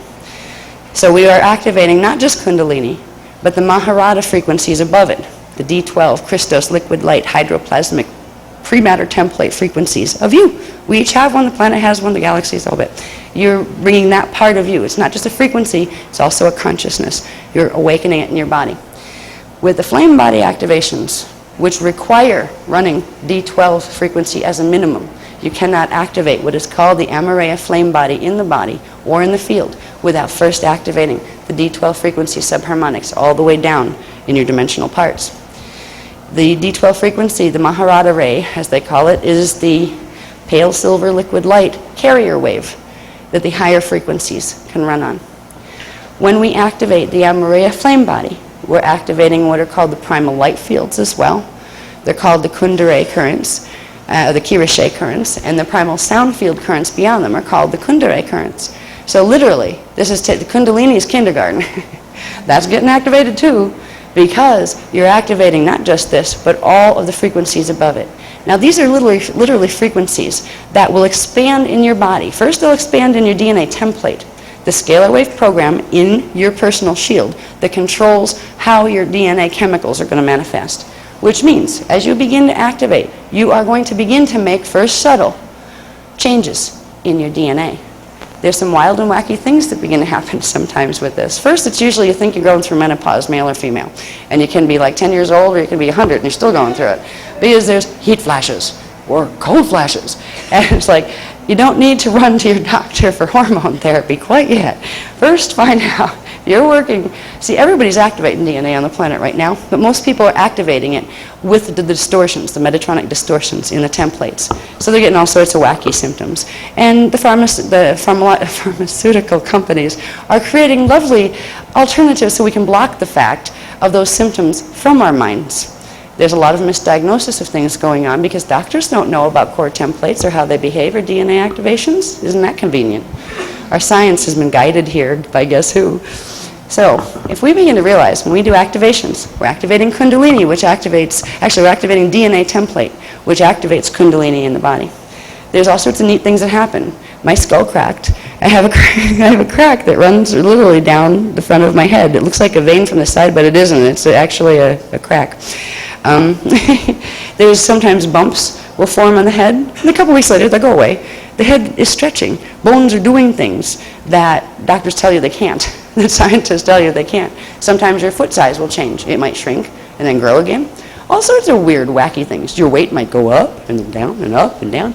Sometimes there are certain DNA activations that are absolutely wonderful, and boy, am I due for one, where the frequencies that run are like the energy diet. Because literally, you'll find yourself in a week's time losing all this weight. And if like you've been fighting with the opposite activations, they're actually making you put on weight, and you get the energy dive, it's like, oh yeah, you got to bottle that, I'd be rich, that kind of thing. There's all sorts of changes. This is not fairy tale stuff. It's real. That's what kind of makes it exciting, but it can also be scary too, because you're sitting there on your couch watching TV and all of a sudden you feel like you just got a fever of 110 out of nowhere. Boom, heat in the body. Other times it'll be sleep, where no matter what you do, no matter what time of day it is, all of a sudden you just got to fall asleep or you're going to fall down. It's like somebody pulled the plug on your energy system and you say, that's because your consciousness is actually transferring. It's writing DNA strand template 4 into D4. You're going astral to pick up more information on something important. And literally your soul level of identity is saying, sorry, but I know you need to do that right now, and your boss probably won't be happy, but this is more important right now. Gotta go. Right? The real fun one, and we're still doing this one, is the 3 a.m. I have more energy now than I do all day. Where you're like manic at 3 a.m. for some reason. Now, you can run to the doctor and say, I really have insomnia, I'm having a terrible time, I haven't slept. Now, it's really hard if you have a 9-to-5 job or a 9-to-10 job where you depend heavily on that 8-hour sleep at night. Because there are different cycles of frequency that enter the body during the day and during the evening. The reflected lunar light, the solar light that's reflected to become moonlight, has different qualities and frequencies than does the direct sunlight in the daytime. So the body, once it gets on, it's, oh yeah, we're activating, right? And you're doing it under the divine blueprint, which is the right sequence in the shields will activate. That means your own soul, oversoul, and avatar level of self are actually guiding the process. There will be times when you need lunar frequency. There will be times when you need solar frequency. And it may not coincide with your regular 9-to-5 or 9-to-10 schedule. Now, I've had the manic runs lately at night. I seem to be up at like 3 a.m. and this is when I've been clearing this thing. I'd wake up 3 a.m. and cough for an hour and a half because I've been just clearing a cold. The cold itself, and I know this, I know we picked it up. It's like some kind of weird flu thing that responds to, finally we broke down and took some penicillin for it because it was so bad. But I recognized that it was a clearing, and it still is. It's a clearing between the 4th chakra, the 5th chakra, and the 6th chakra, which has to do with 4th, 5th, and 6th, DNA strand activation and clearing. So there's all sorts of weird symptoms you can get. Now I happen to go through a clearing cycle at 3 a.m. for some bizarre reason. I wake up and cough. But I don't worry about it because I realize what it is. It's getting better, and so is as. You may find yourself getting a cold or getting a this ailment or a that ailment. When you get sick, we've been taught to go, oh, this is terrible, I'm sick, sickness is a bad thing. When you tell yourself that, you really get yourself worked up and tied in a knot. What sickness is the body trying to rebalance itself to health. It's saying, ooh, there's something in there that's unnatural to my template that I need to clear. So when you get a manifest sickness, it's actually the body is taking an opportunity to clear something out that's not good for it. Now, if the body doesn't have the frequency support it needs, that can be, people die from illnesses all the time on this planet. If they had their full D12 frequencies running, that wouldn't happen. It would just transmute it. We're bringing back our ability to transmute illness as we activate DNA, but it takes a while to generate that much D12 frequency in the body before you can go and immediately cure your own cancer or anything like that. If we have diseases in the body is trying to heal itself. Some people heal themselves, and their souls know this. By having an illness that is so severe, they know they'll drop the body. But they cleared it from the template.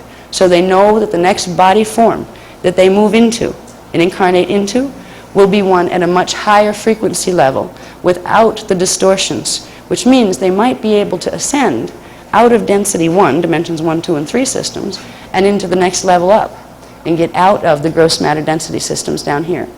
So there's a whole set of ideas that go along with understanding the big stuff like stargates and black holes that have to do with simple growth in the way we phrase things or frame things to ourselves. We can look at something on the outside and identify it as a calamity, or we can identify what its purpose is truly in eternal life evolution. It's only when we're afraid that we're actually truly deep down not eternal after all that we get attached, overly attached, to the outside dramas, because we're afraid we don't have anything else.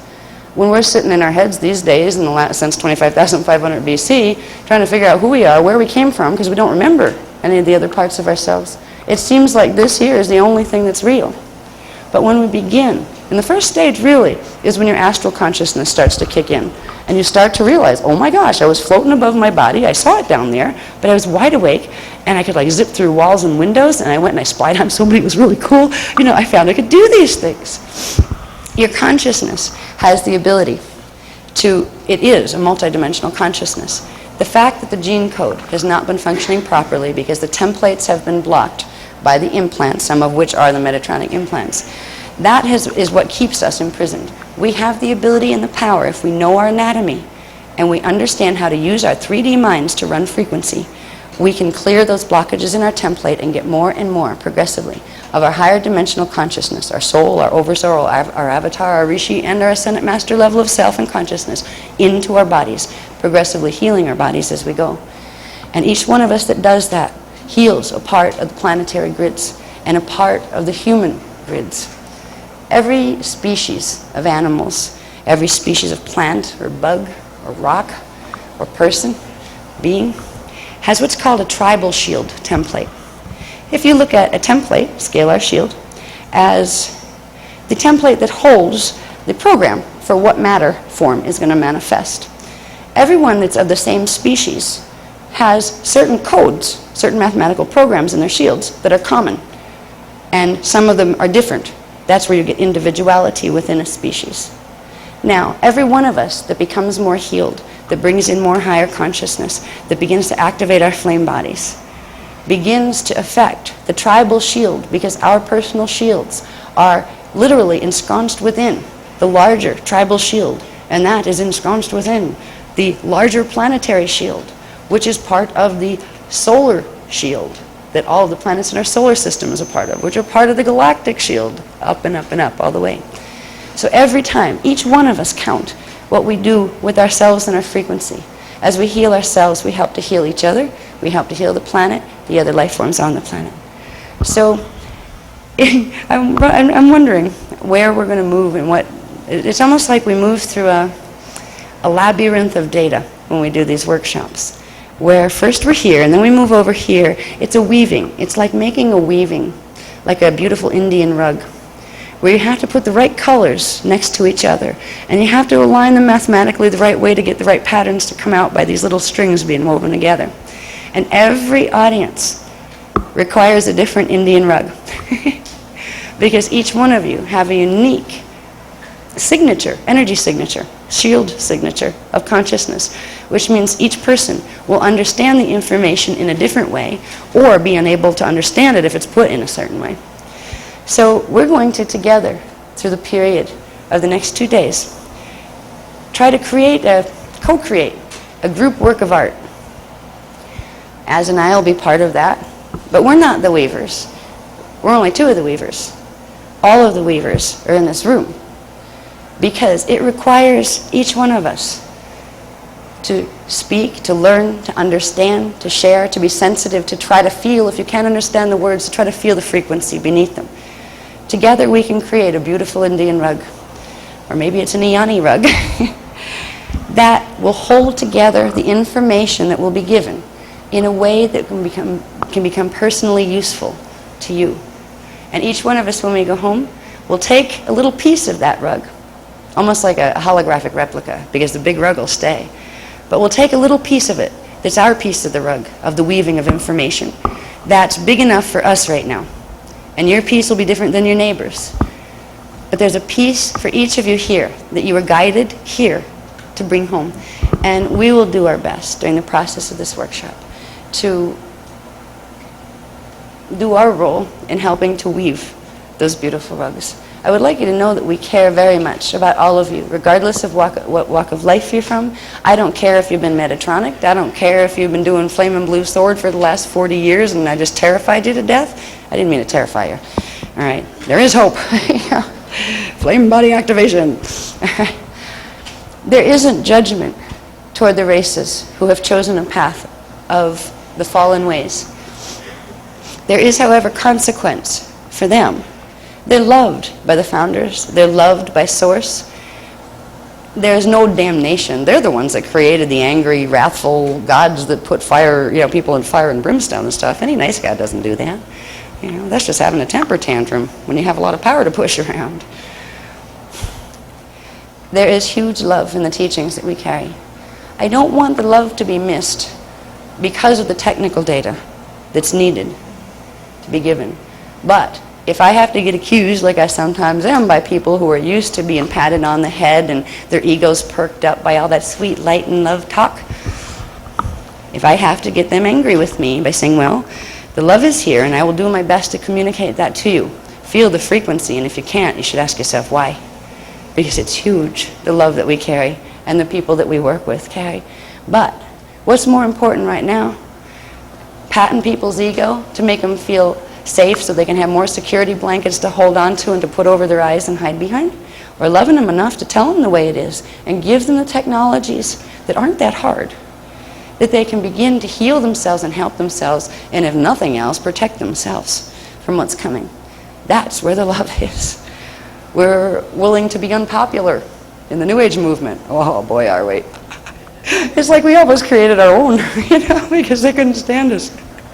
There's so many infiltrate people in the New Age movement that are running groups and zapping people in workshops that, it's amazing. It was a question? Can you talk about some of the specifics of what groups? I've already dropped a few hints. Okay. I've made hints like the Clarion Call, which is, you can look that up. I think it's C-L-A-I-R-O-N. There are hints like anything attached to the being called Thoth. Look that up. Anything, see, I could give a list, but I won't do it on camera if I ever do it. Why? Or in print? Why? Well, do we need to be taken down right now and put in jail for slander?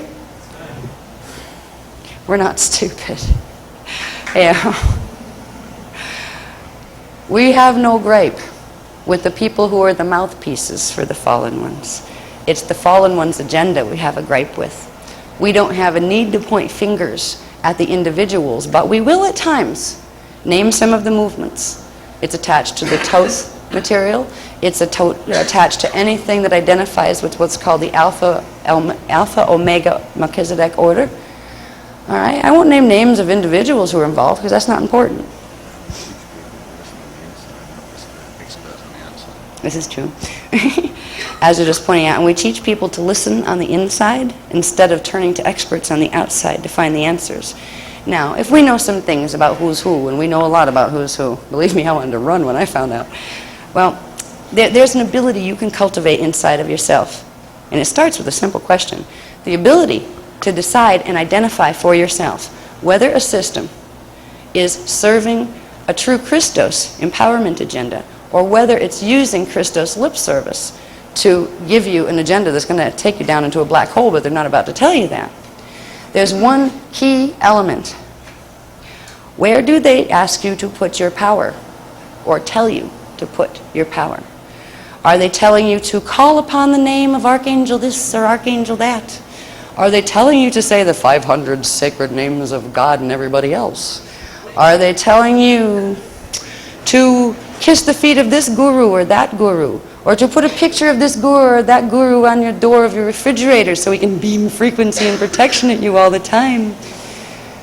Are they telling you to channel this being and that being? All of this stuff is telling you to put your power elsewhere.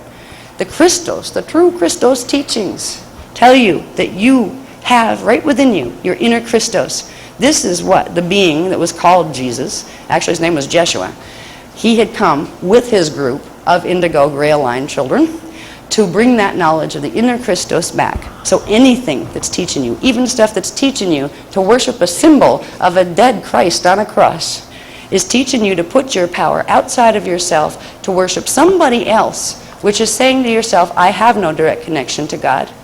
It is telling you to con yourself into thinking somebody else has your knowledge, your truth, and your ability to be safe, that you have no personal connection to God.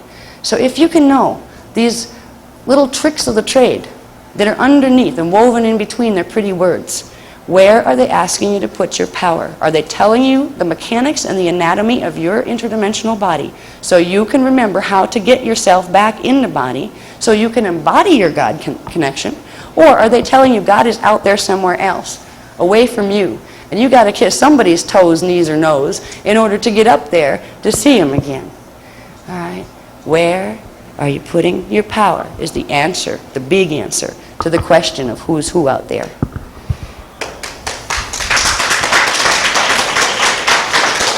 Thank you.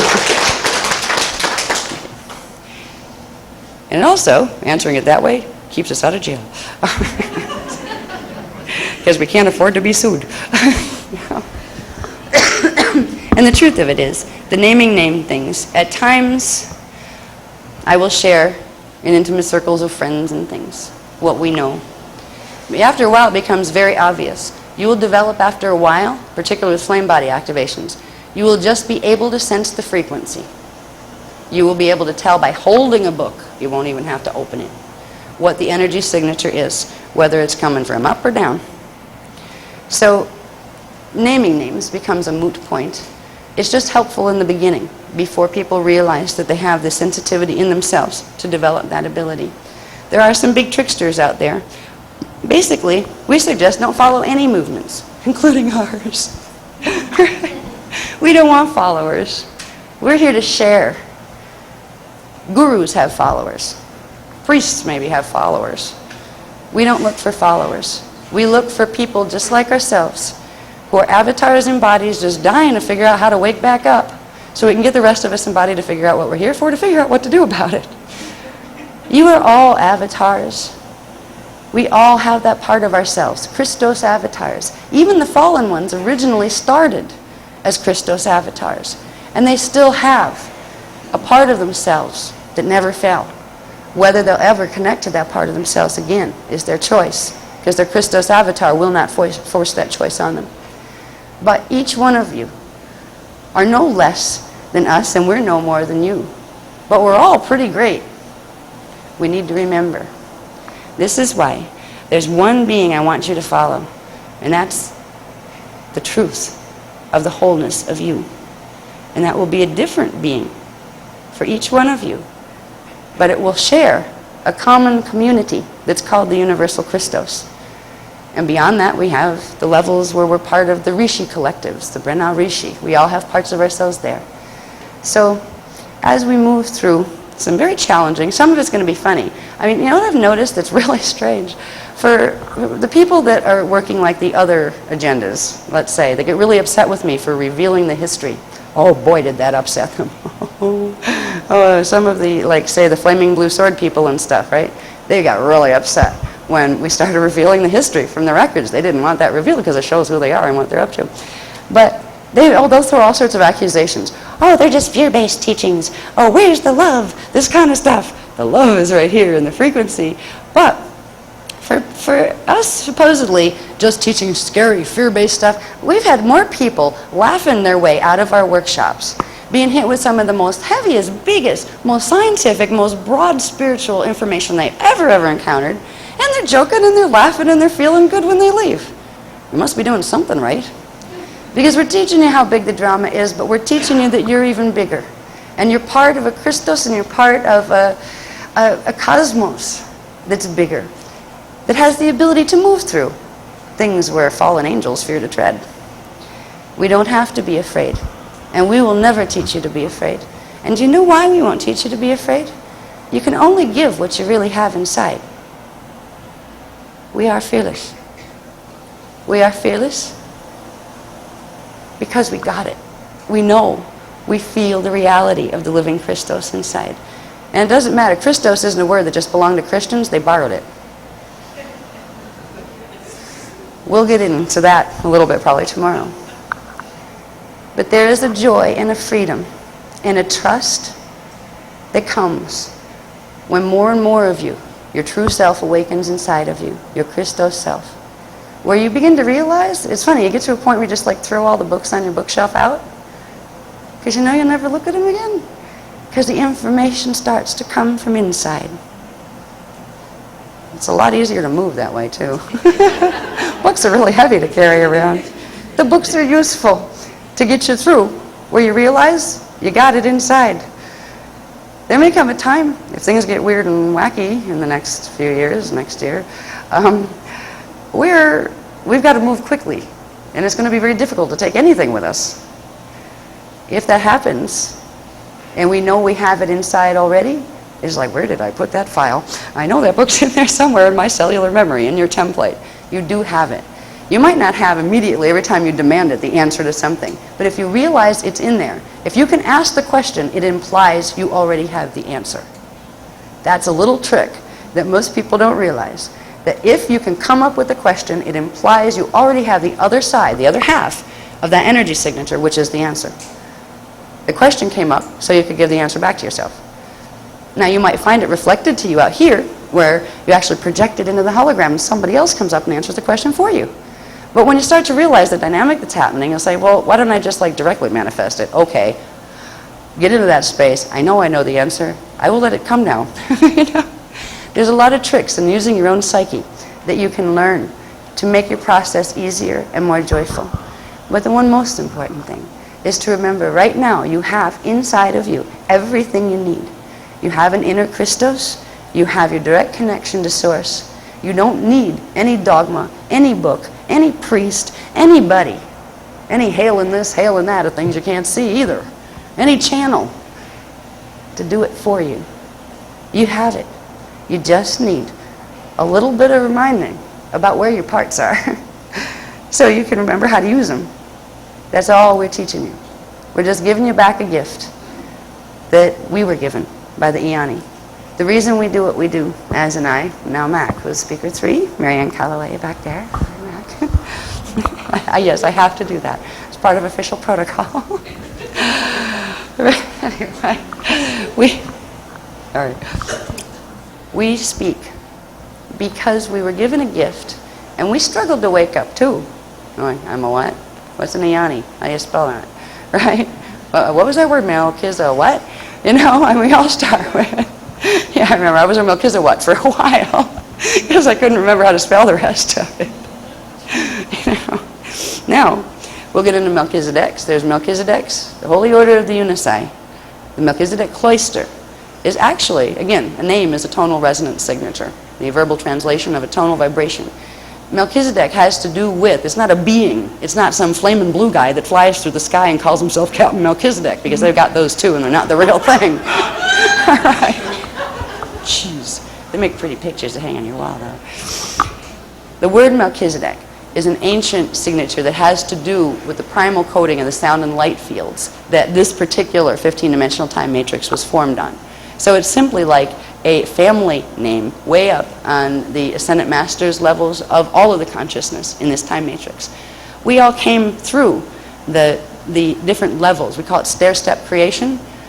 To get into manifestation, you have to project yourself as consciousness, as say a burst of consciousness, has to go down in frequency, leaving a piece of itself every step of the way. That's how you get these different levels of identity. Now to get down here implies you have all those other steps up there. The people in this time matrix came out of the collective that was called the Melchizedek collective. The Melchizedek cloister, the word cloister got put on it to make a distinction when some of those that had fallen from that collective went and took the teachings and twisted them, the black hole guys. They were originally part of our matrix. They took literally the signature and the teachings and twisted them to use for a false creation. The whole story of Lucifer and all of that kind of stuff, you know, challenging God, wanting to make his own universe. Well, that's really a very kindergarten level version of a large interdimensional drama that took place between massive amounts, massive groups of founders' races, ones that were trying to help others that had fallen, and fallen ones that couldn't recognize their connection to Source anymore, who tried to take over the local universe in order to be their own creator gods. That's how they ended up in a black hole matrix, and they're still trying to do it. But we have, so like if you don't like the word Melchizedek, you don't have to either. It's like eventually someday you'll realize, oh yeah, it was a family name. It's like you don't have to be a Melchizedek or identify with it. But the best thing to do is, with the word, be aware there's a distinction. There are two families. The Holy Order of the Unisai, Sacred House of One, which are the ones that retain the original teachings of the Law of One. which we are all connected, which are the teachings of a free will, love-based system that is not in polarity, conflict, and drama. The ones that teach freely ascension teachings and don't hide them and twist them so they can manipulate people with them. That is the order of the Unisai. Means the point of all union. That's what that word means. It's an ancient Anahazi, which is a Elohim word, an Elohai Elohim word, not a fallen Elohim word. That means the point of all union. It is another way of expressing source or creator or God or whatever you want to call that central point of consciousness and eternal life and intelligence that all of us are manifestations of. The Melchizedek cloister is the Holy Order of the Unisai, and we represent those teachings. They're called the Teachings of the Emerald Covenant. There are various other Melchizedeks running around on the planet right now. Most of them affiliate with what's called the Alpha Omega Order. This has to do with Alpha and Omega Centauri, the planetary systems that have fallen planetary shields that are directly open to the black hole systems. So there are Melchizedeks coming up from the black hole systems and embodying here and teaching false ascension teachings. So it's good to know the distinction between those names. Boy, was that one of the things that made them mad. We actually published it. We actually let them know because people had to know, because they were being tricked. And worst of all, they were being tricked under the names of the people who are actually trying to help them, which is like a slap in the face. Yeah. There's a drama going on that we have the ability right now to make peace with, to move through, and to be very, very aware as we go through. There's going to be things, things are happening very fast at this point. They're going to happen even more quickly if certain things take place as opposed to others on the 27th of May. This is revealed tonight, in fact. The first time I knew something big was coming for this workshop as far as the revelation of something. I could feel it, but I couldn't access it because it was on security clearance. By the end of this workshop, we'll talk about all sorts of things: black holes, healing the shadow body, activating the Amareya flame body, and activating the planetary Amareya arcs. This has to do with the event of the beast activation and the flaming blue sword, fire sword initiation that's coming on May 27th of 2003. Because there are certain events that can create a protection field here that need to be orchestrated on May 27th of 2003. It's going to be a calling that's put out to all indigos and humans on the planet that listen. Now, I don't know what the exercises are yet that they're going to ask us to use, but there is a process of helping to anchor the planetary Amareya flame body, not just the arcs. And we were told, and this was like, oh boy, they're serious. They've never ever said this before. They said, well, we're kind of like on evac alert. Now, what they said was that because of the events that you will know what they are, because it's like technical stuff that I still have to get off the computer, literally given to me in the last 2 days. If certain things go well on May 27th with anchoring the countering frequencies that will create protection from the blue sword activation, then there will be one course of events that will take place, and we will be progressively prepared for those. Those will be much more stable and peaceful than the other course of events. We were told that if the events are not successful of anchoring the frequencies in the flame bodies, which requires people with flame bodies activated to be able to activate those frequencies, we will be on 3-month evac alert. That doesn't mean in 3 months they'll evac. That means for 3 months they will evac. Because at the end of 3 months, there's going to be a problem. They've never, ever, ever said that or given that specific information before. I'm sorry? Say. All right. If the Guardians' plans are successful on May 27th of 2003, and that happens to be when we've all been called, like a whole bunch of us have been called to go to Paxos, Greece. We're doing a major workshop there, and we're going to be taught a lot of this, and we're spending all night out on this really cool uninhabited island in the ocean and stuff. Yeah, that night. We're going to be asked to help anchor frequencies that will create for everybody, even the ones that have chosen the path of falling, a much more peaceful and easy time. If that isn't successful, see, there's a problem. The fallen ones and their lovely beast mechanism, well, they almost outsmarted themselves. You know how you can let a beast out of a cage and then go, oh my God, what'd I do? Well, they kind of didn't have done that. because there are certain things happening with the beast frequencies now that they thought they would be able to do one thing that had to do with taking over one of the inner earth temples to stop the frequencies of the what are called Amareya arc frequencies that are going to come down and protect whatever part of the grids can be protected. They thought they could stop that.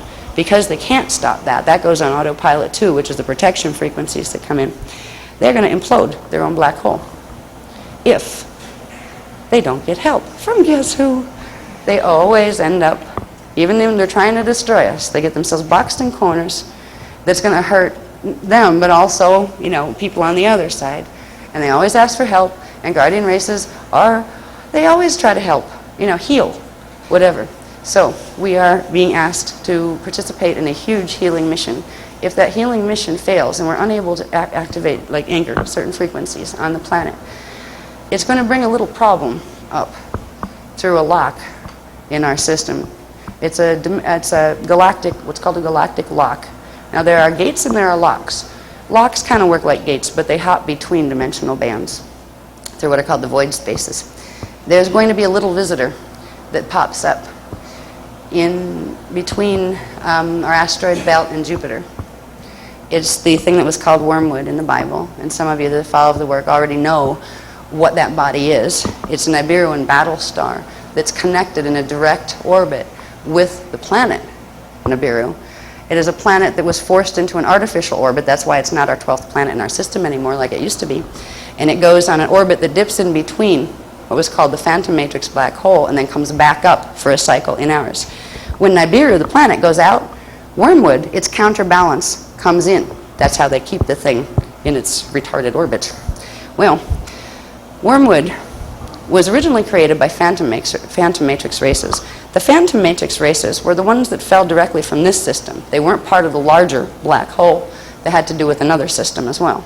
The Wesedex and the phantom black holes were two different ones. The phantom races thought it would be really cool to pull in part of the grids over here. So they created the setup of wormwood and Nibiru. And that setup was then taken over by the Wesedex, because boy, could that be useful. When the beast activates and the flaming blue sword currents come in and begin to enter our universal and galactic grids, it creates a pulsing current of D13 in reverse that grabs a hold of wormwood's orbit and pulls it where it wants it to go instead of in its natural cycle that it would come in. It's intended to pull it up through the lock that exists in the asteroid belt, like between Jupiter, really, in the asteroid belt. Pulls it up there. It looks like it pops up behind the sun here. And then there's a particular orbit that Nibiru, literally Nibiru and wormwood would do when it was in its unnatural orbit, its original unnatural orbit, that didn't cause pole shift here, didn't cause harm here. Well, when that was taken over by the Wesedex, and they haven't tried this out yet. This was the grand hurrah, this final conflict drama, when they were going to see how well it would work. They would use the blue flame, or the blue sword currents, to expedite the movement of wormwood, pull it out of its orbit with Nibiru. Nibiru goes crashing, but not here. Nibiru is right now cycling through what's called the phantom matrix black hole system, so it will fall out of orbit there. But wormwood will be grabbed by the blue sword currents. It will be brought up on those currents into a totally different angle as it enters our system. And it is intended to be pushed first, come up behind the sun, come around, cut between Earth and the sun, and then do a second pass around this way.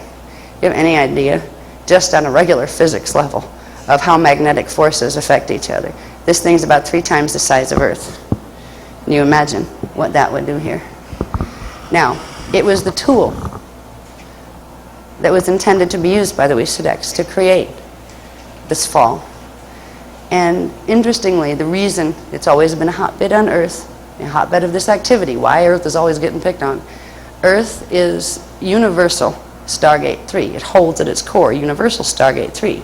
Not just galactic Stargate 3, which it also holds that position. It is one of the universal, out of 12 universal Stargates, Earth is one. It's number 3, the D3, or third dimensional gate. And the fourth dimensional gate is our sun. They both hold the bottom position in what's called the Cosmic Templar or Cathara grid. And if you can take those two down, it creates a chain reaction all the way up. That's why all the activity is focusing here. So it's a big game at this point, and there's something we're being asked to do to help counteract the frequencies of the blue sword that are going to be coming in. You know what's really weird?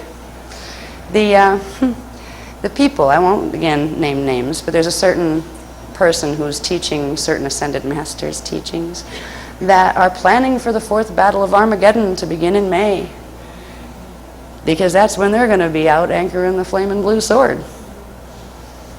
So we're being asked to bring in the counterbalance to that. And it's kind of funny, because at this point, the blue sword's coming in, and it's either going to come in balanced, or it's going to come in out of balance. The other side that used to consider themselves our adversaries because they were working a black hole agenda instead of an ascension agenda aren't even fighting with us anymore. There's something that we'll talk about probably, it'll float its way in, but probably technically on Sunday. It has to do with a new occurrence that took place on August 1st of 2002, and it was called the Truce of Loving Mercy. It's not a peace treaty. These guys don't want peace, and they certainly don't want anybody getting in the middle of their intended final conflict drama with each other. They're going to do their World War III stuff if they can help it, but if they don't blow everything up in the process before the fact. But the truce was almost like a ceasefire agreement, because they got themselves into a predicament where now that they've activated the beast, and it's going to set all this in motion, and it's going to bring Wormwood flying up through, and Wormwood's meant to do something, not just rip this system out of its orbit. It's meant to create what's called a solar red pulse. Now that's a natural occurrence under certain circumstances, but when you have damaged planetary and galactic grids and a red pulse runs, it literally reduces to space dust everything in its path. It vaporizes it because it shatters the template. We'll talk a little bit about red pulse because the nasty little beast machine and its Wormwood piece of apparatus was intended to build a solar red pulse. It's a pulse that builds inside the solar core, which would be inside Stargate 4, Universal Stargate 4, our sun, and it then leaps through the shields into the planetary core, into our planetary shields. When the shields are working naturally on a base 12 system, which means every frequency, every dimensional frequency has 12 sub-frequency bands in it. That's a base 12. A base 8 would be only 8 sub-frequency bands, right? So we're on a base 12 system. As long as our planetary grids are working and functioning, and the stargates are functioning on a base 12, there's no problem. The red pulse is a dimension 1 base 12 pulse that's supposed to work in a way that when the grids are working normally, there's an acceleration that takes place at certain ends of time cycles and beginnings of others on a planetary level, where the sun actually communicates this frequency to the templates of the planet, to the core shields of the planet, and it gives it just enough spark to jump in frequency to where it can go into a state of natural, what's called Merkaba. That allows it, the planet, as a planetary body, to hold its integrity, its physical integrity, turn into light, and jump into another time pulsation so it can enter its next natural time cycle. Red pulse, when it's functioning normally, is a natural part of what's called an ascension planetary system, which means the planet can evolve up through the densities, just like it can go through stargates. The planet can eventually go through stargates itself, just like a body can evolve to do that. Now, when you're dealing with a system that has damaged grids, and it has part metatronically coded in reverse grids, which means part of its Merkaba is spinning in reverse already, and a red pulse comes through, that's when vaporization happens. The red pulse comes through the D12 subharmonics. Their sub-frequency bands are too much for the smaller base 8 templates to hold, so it shatters the whole template. When you shatter a template beneath the matter manifestation, you literally vaporize the matter manifestation. The whole beast apparatus, and this is information I didn't know about until literally I was getting it down right before we came here tonight. The red pulse, creating a controlled red pulse, was part of the purpose of the apparatus of the beast. Because through that controlled red pulse, they could shatter the planetary template.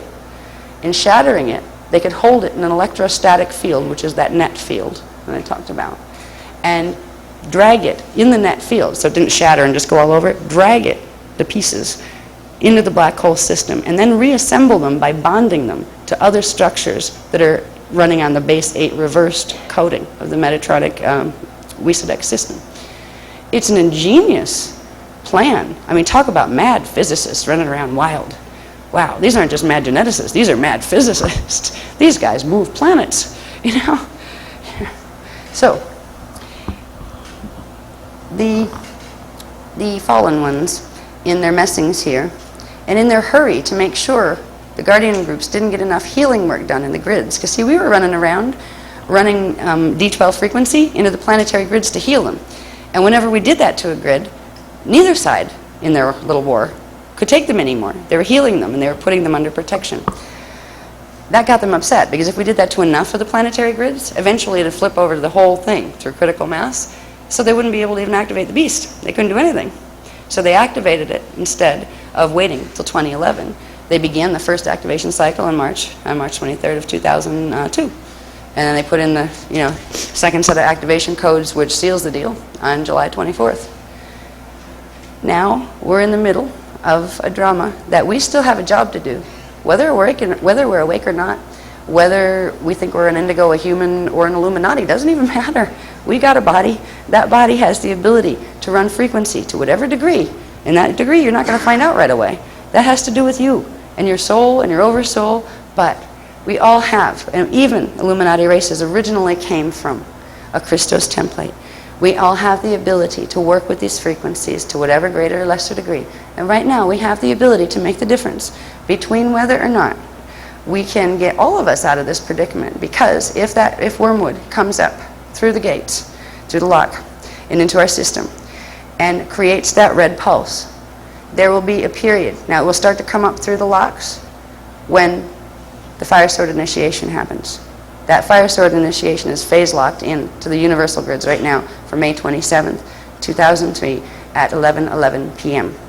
Now, wherever you are in the planet, it will be 11:11 p.m. when it hits your area. All right, there's a whole way of keeping time that has to do with grid resonance and vibrational compatibilities as opposed to external time. That is the point in time when Wormwood is intended to be dragged up through the lock system and into our system. The people that are teaching Clarion Call and a few other master's trainings from the black hole system know that they're planning to bring Wormwood in. They know it's planning to come in. They're actually doing workshops and things around it. Well, now a bunch of them are running for cover, because what they didn't plan on was there's a certain amount of our planetary shields that phase locked into a particular frequency where they're stuck. They're partially Metatronic coded and they're partially Divine Blueprint coded. There's not enough Divine Blueprint for them to clear the Metatronic, and there's not enough Metatronic for them to get rid of it and reverse the Divine Blueprint. They're doing this and they're stuck. And what that's doing is creating a situation where they can't go up and they can't go down, which leaves a hole in the net. So when the Flaming Blue Sword comes in from the WISADEC matrix, when the red pulse that it's intended to release through the tool of Wormwood comes in, that red pulse is going to hit the part of the grids that can handle it, those grids that still have Divine Blueprint, which is a base 12, and it's going to run right through into the Metatronic side, and it's going to shatter the unnatural electrostatic field they have around. It's going to go right down their black hole, and it's going to shatter their template. The bloomin' idiot's hung himself. I mean, jeez. Now, we don't want to see anybody get hurt. Guardians never do.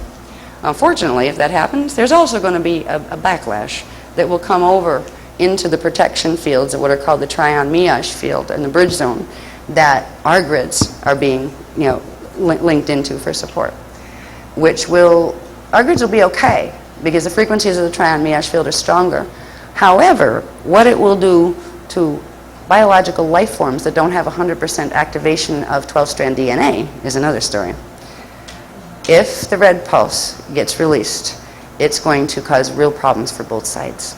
If we're unable to anchor a sufficient amount of what is called the universal Amareya flame body on May 27th, on that evening, we're starting at 11:11 and we're supposed to go till 12:12 a.m. If we can anchor it in that period, it will do several things. First of all, it will help the Guardians. It will do the anchoring that's necessary here so Earth can do its part in shifting the angle that the blue sword comes in on into our universe. That will completely change everything, because when that angle shifts, it will actually send it through a gate connection where it goes right down, and as the wormwood thing is coming up through the lock, it will hit it with a reduced current, but enough to break the asteroid into many little pieces, which means it no longer has the strength, first of all, to generate red pulse by passing by the sun. Another thing is it will lose that twisted orbit that it was intended to go in. Now, we may get some pieces coming through, but that is what they've told me tonight, is the day that they're planning to blow up wormwood before it gets into our system. And it's right when it's passing through the locks that it needs to get it. That way it won't have fallout all over our system.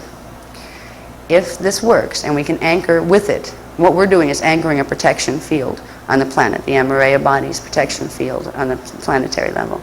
If we can do that, there's going to be the beginning of what's called a separation of the planetary radial body. That's the only way either side is going to survive. It means the ones that are falling are falling. The part of the grids that are going to fall, you can't bring them back at this point. But we're not going to fight over them. I mean, why fight over them? They got them. You can't change that. They got their way. But at least if we help them now to stop wormwood from coming in, because their little beast got a little out of hand, and they don't know what to do with themselves anymore because they don't want to implode.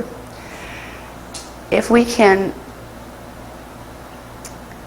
help the Guardian races run the frequencies of the Amareya protection fields, it will create a condition that over a period of, well, between now, or between 2003 and 2012, there will be a progressive but slow, gentle separation between the fields of the parts of the grids that have been Metatronicked and are going to go down into Black Holeville, which means they're going to disappear from our visual hologram. Now, you know that's going to take some kind of something happening on the surface. All right? It might be a big volcano in one place. It might be a tidal wave in another. There's going to be some earth changes, the severity of which I think we will know more by Greece. Yeah. Okay. It's probably going to get a little hairy out there the closer we get to 2012, even best case scenario at this point. Now, before, when we originally started these teachings, we were teaching Plan A, how to heal the grids fast enough so none of this would go down. So we wouldn't have to teach any of this stuff. We wouldn't have to tell right now about the history and how horrible it is or the big drama, because it would get fixed. Right now, we're in a situation we can make a difference, and it's a big difference. If for some reason, even if lots of us participate, there's still no guarantee that it's going to work perfectly, even if the other side helps, because there's a little part of the other side that are like kamikaze pilots that would rather die than make any agreements at all. And one of the things we made them agree to, some of them that made the agreements, the truce, were that they wouldn't do a second wave of body snatch walk-ins, because they're going after indigos. They still have humans and indigos in them. And some of them wouldn't do that. They'd rather just take their chances. This show's not too smart. It may be brilliant, but you can be really stupid and brilliant at the same time.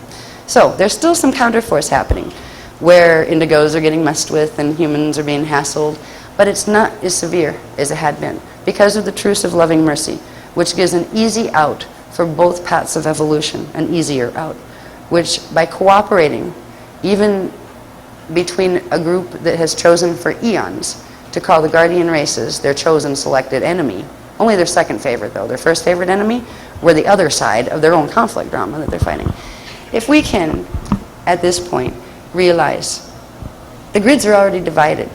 They phase locked on March 23rd, 2002 with the beginning activation of the beast. What's going up is going to go up, what's going down is going to go down. That can't be fixed at this point.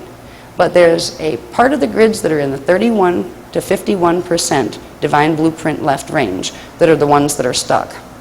They're the ones that will get vaporized if something isn't done. The frequencies that we would bring through that would allow for the shifting in the angle of the blue sword currents coming in, that would take care of the wormwood problem over there in the lock side so it doesn't mess with our system, are the same frequencies that are needed to create a very gentle and natural separation in the templates, in the grids, that will allow those grids, the ones that can go up, to go up, and the ones that can go down to go down. And progressively, what is going to be created here are two radio bodies. Picture a bubble around a reality field. Picture a planet that has a bubble around it, that you don't see the bubble skin, you just see the atmosphere and it kind of hangs in space there. Well, we have a planetary radio body that's separating into two. One has been fully Metatronicked, as we call it. It has the base 8 reverse coding to the degree that there is less than 31% of the template, Divine Blueprint template left, which means it cannot be brought back. It's monadically reversed. That part will fall. We've lost part of the Earth grids before that way, once in 5.5 million years ago during a period of time called the Electric Wars. That was a mess too, vaporized everything. But at this point, we don't have to go through another Electric Wars scenario. So it's like almost like a friendly enemies cooperation. We never called them enemies.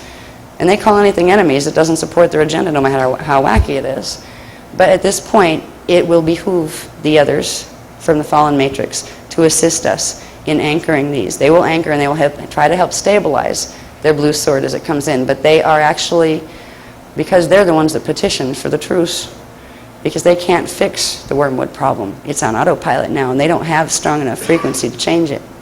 Only the Amaraya arcs that are run from the inner Eka universes, which we'll talk about tomorrow, have the ability to change that and to literally shift the angle of all this beastly mess into something that's not as harmful.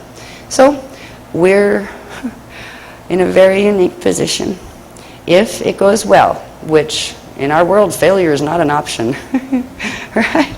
I mean, really, why give yourself the option? We will succeed. The Guardians will succeed, which means the separation. You have races of beings that have been stuck together for 250 billion years, and they're really sick to looking at each other at this point.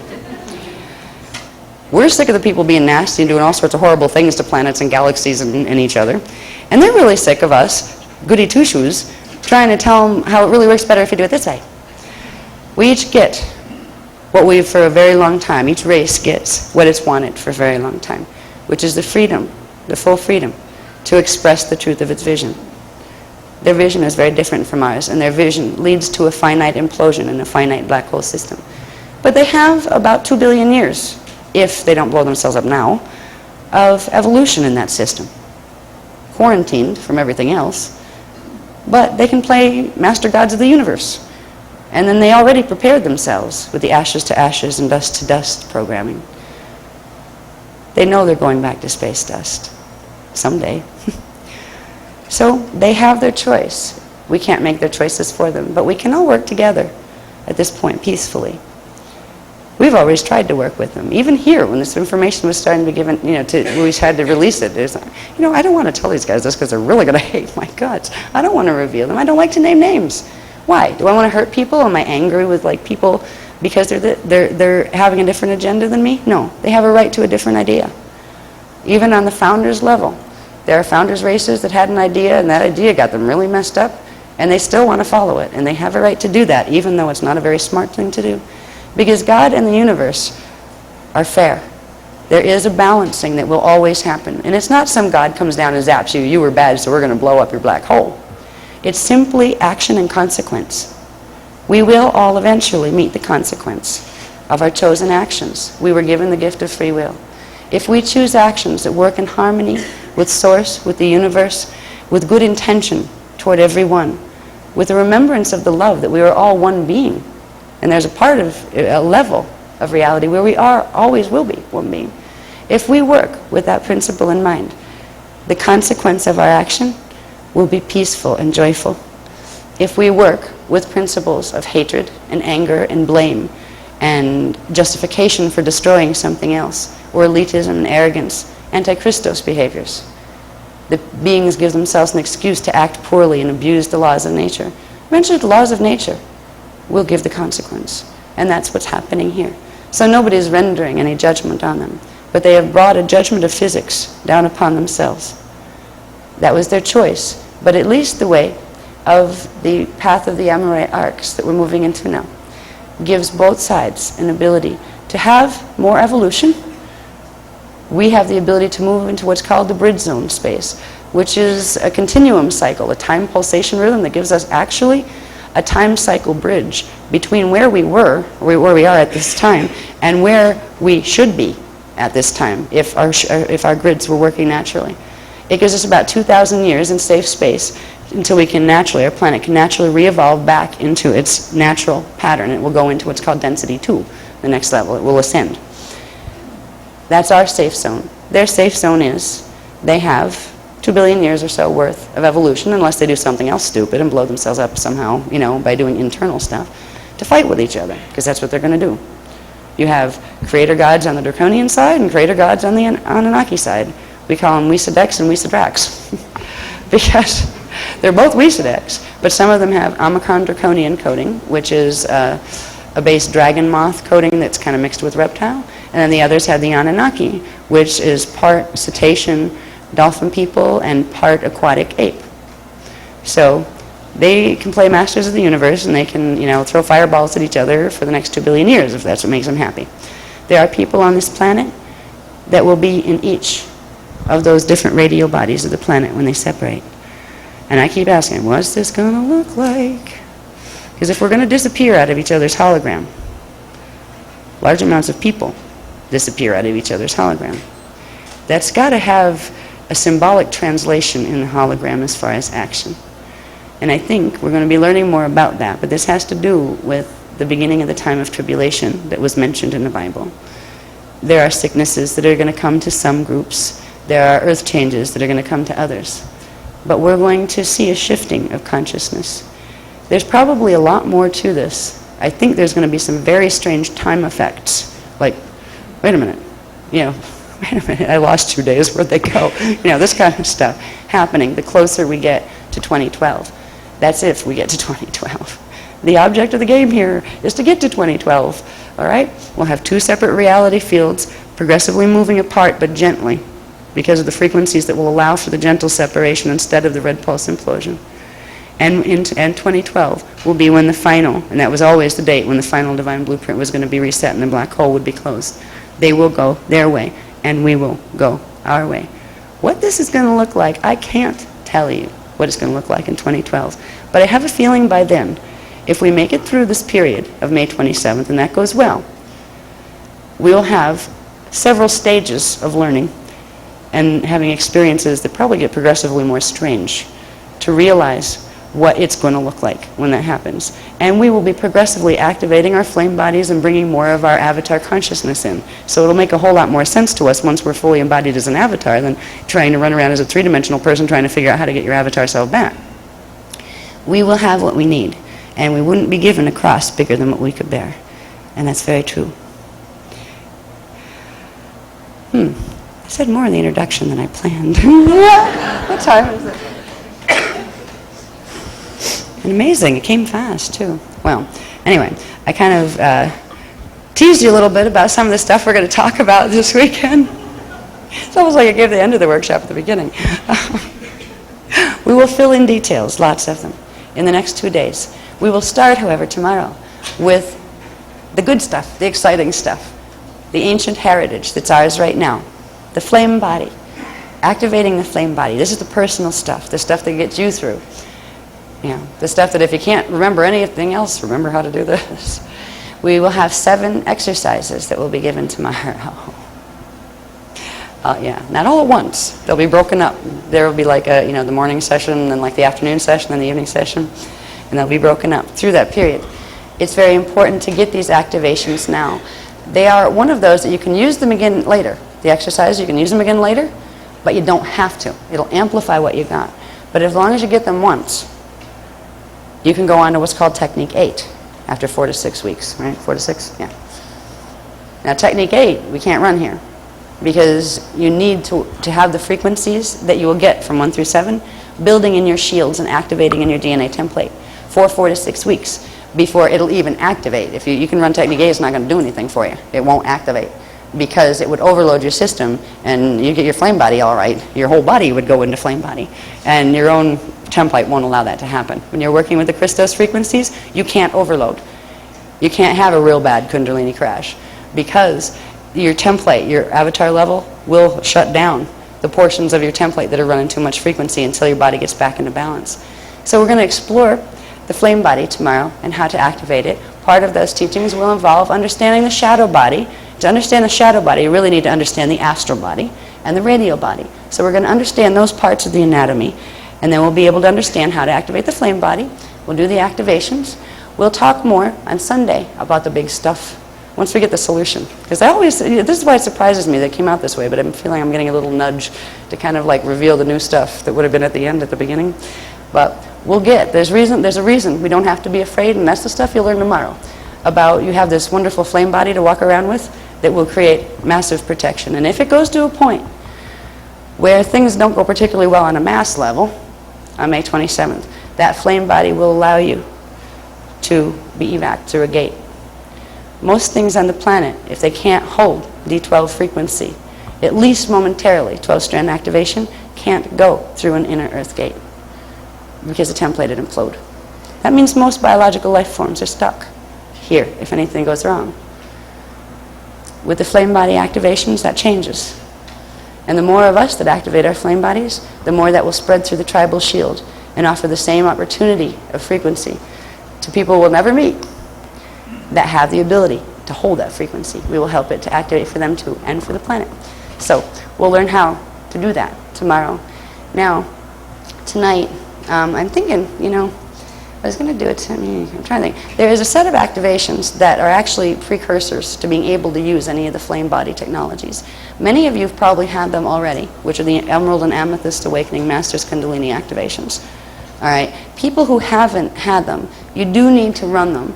And what we did in Phoenix was they actually had the whole group run through them again, even if you've had it, because it amplifies the fields and the shields enough to where the new higher frequency technologies that you'll be given with techniques 1 through 7, flame body techniques 1 through 7, it like sets the ground for it. Now, we're not going to do that here. I'm just getting the guidance. We don't need to do that for people who have done them before. You can if you want to, but you don't need to. But we need to set a time aside, and I think it needs to be tomorrow morning. Everybody's too tired tonight. I can just feel it, the frequency. We oversaturated a bit.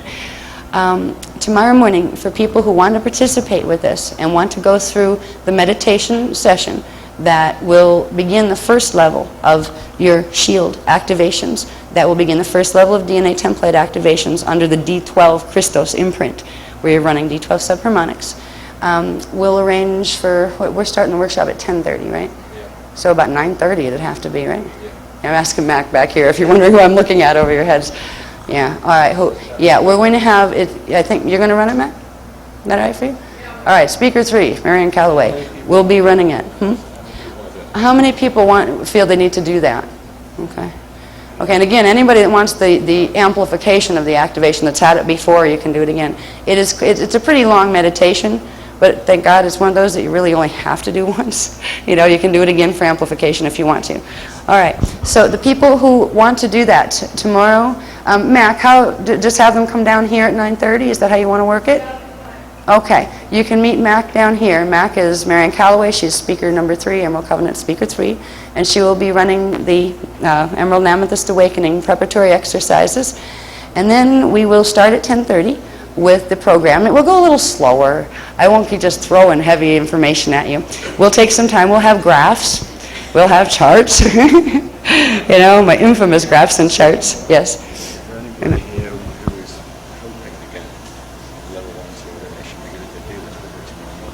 Okay, I'll let you talk to him about that in a sec then, okay? Okay. All right, so Az is going to talk to a little bit about anybody that wants ordinations, the Melchizedek ordinations 1 and 2. He's going to tell you some information on that. People that are newcomers to this, just so you know, an ordination is not any vow you're taking to us. In fact, I will let somebody else do that speech because I'm really tired of giving that speech. Ordination is not being zapped into a cult, all right? It's our assistance with your avatar shoots a bit of frequency down through our field because we're already activated. It grounds a spark of your avatar's energy and we transmit it back to you to help activate your shield faster. That is a Melchizedek cloister ordination. You take a promise at level 3 ordination. You take a promise or a vow to your own Christos self, not to any mumbo-jumbo name in the sky, not to us, not to Azurite Press or Azurite Temple or the Iani or anything. It's a promise you make between you and yourself. And I want the new people to know this because it's not like, we collect little priests, and run them around on strings. Not like that. But it is just simply a service that those of us who have received those ordinations from the Iani that allowed us to carry the frequencies, to do this and to translate the information on the plates, we were asked to offer that service to the other beings and their avatars who might want to have the same. It's a way to expedite the activation of your template on a base 12 imprint. Now, if you go with an Alpha Omega order Melchizedek, you will be getting a very different type of ordination, just so you know. If you've happened to have the misfortune of unknowingly being a part of that type of thing at any time, this type of frequency where you're running base 12, your own divine blueprint, will clear that.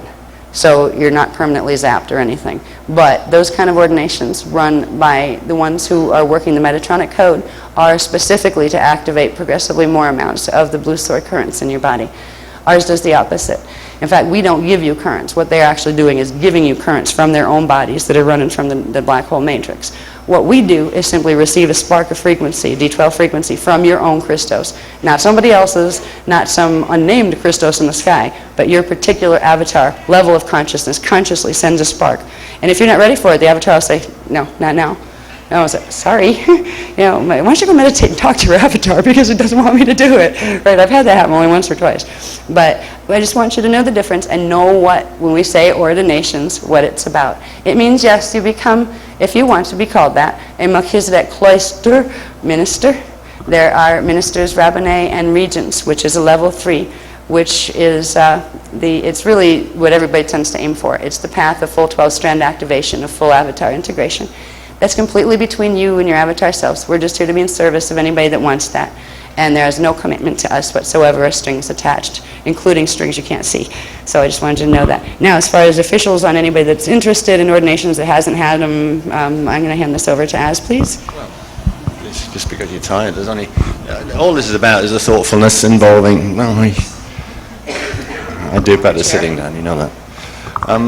It's just the thoughtfulness, that's all. That is there anyone here that wants level 1 and 2 ordination?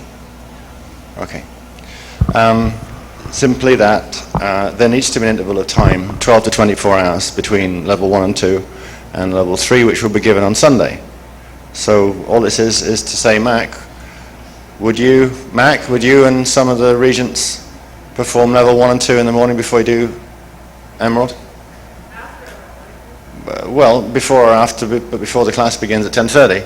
So you'll have to reschedule it slightly. Really, that's what I was thinking. If it's the same people doing Emerald and the same as ordination, that you can just run it through, right? So 9 o'clock, please.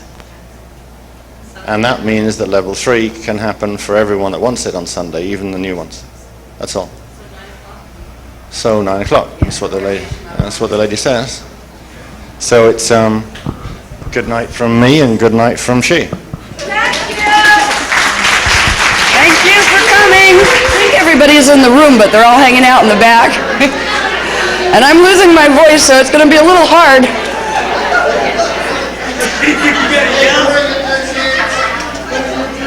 They're starting to say, okay.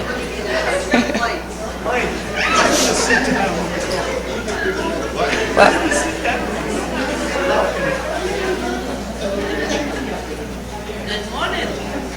good morning.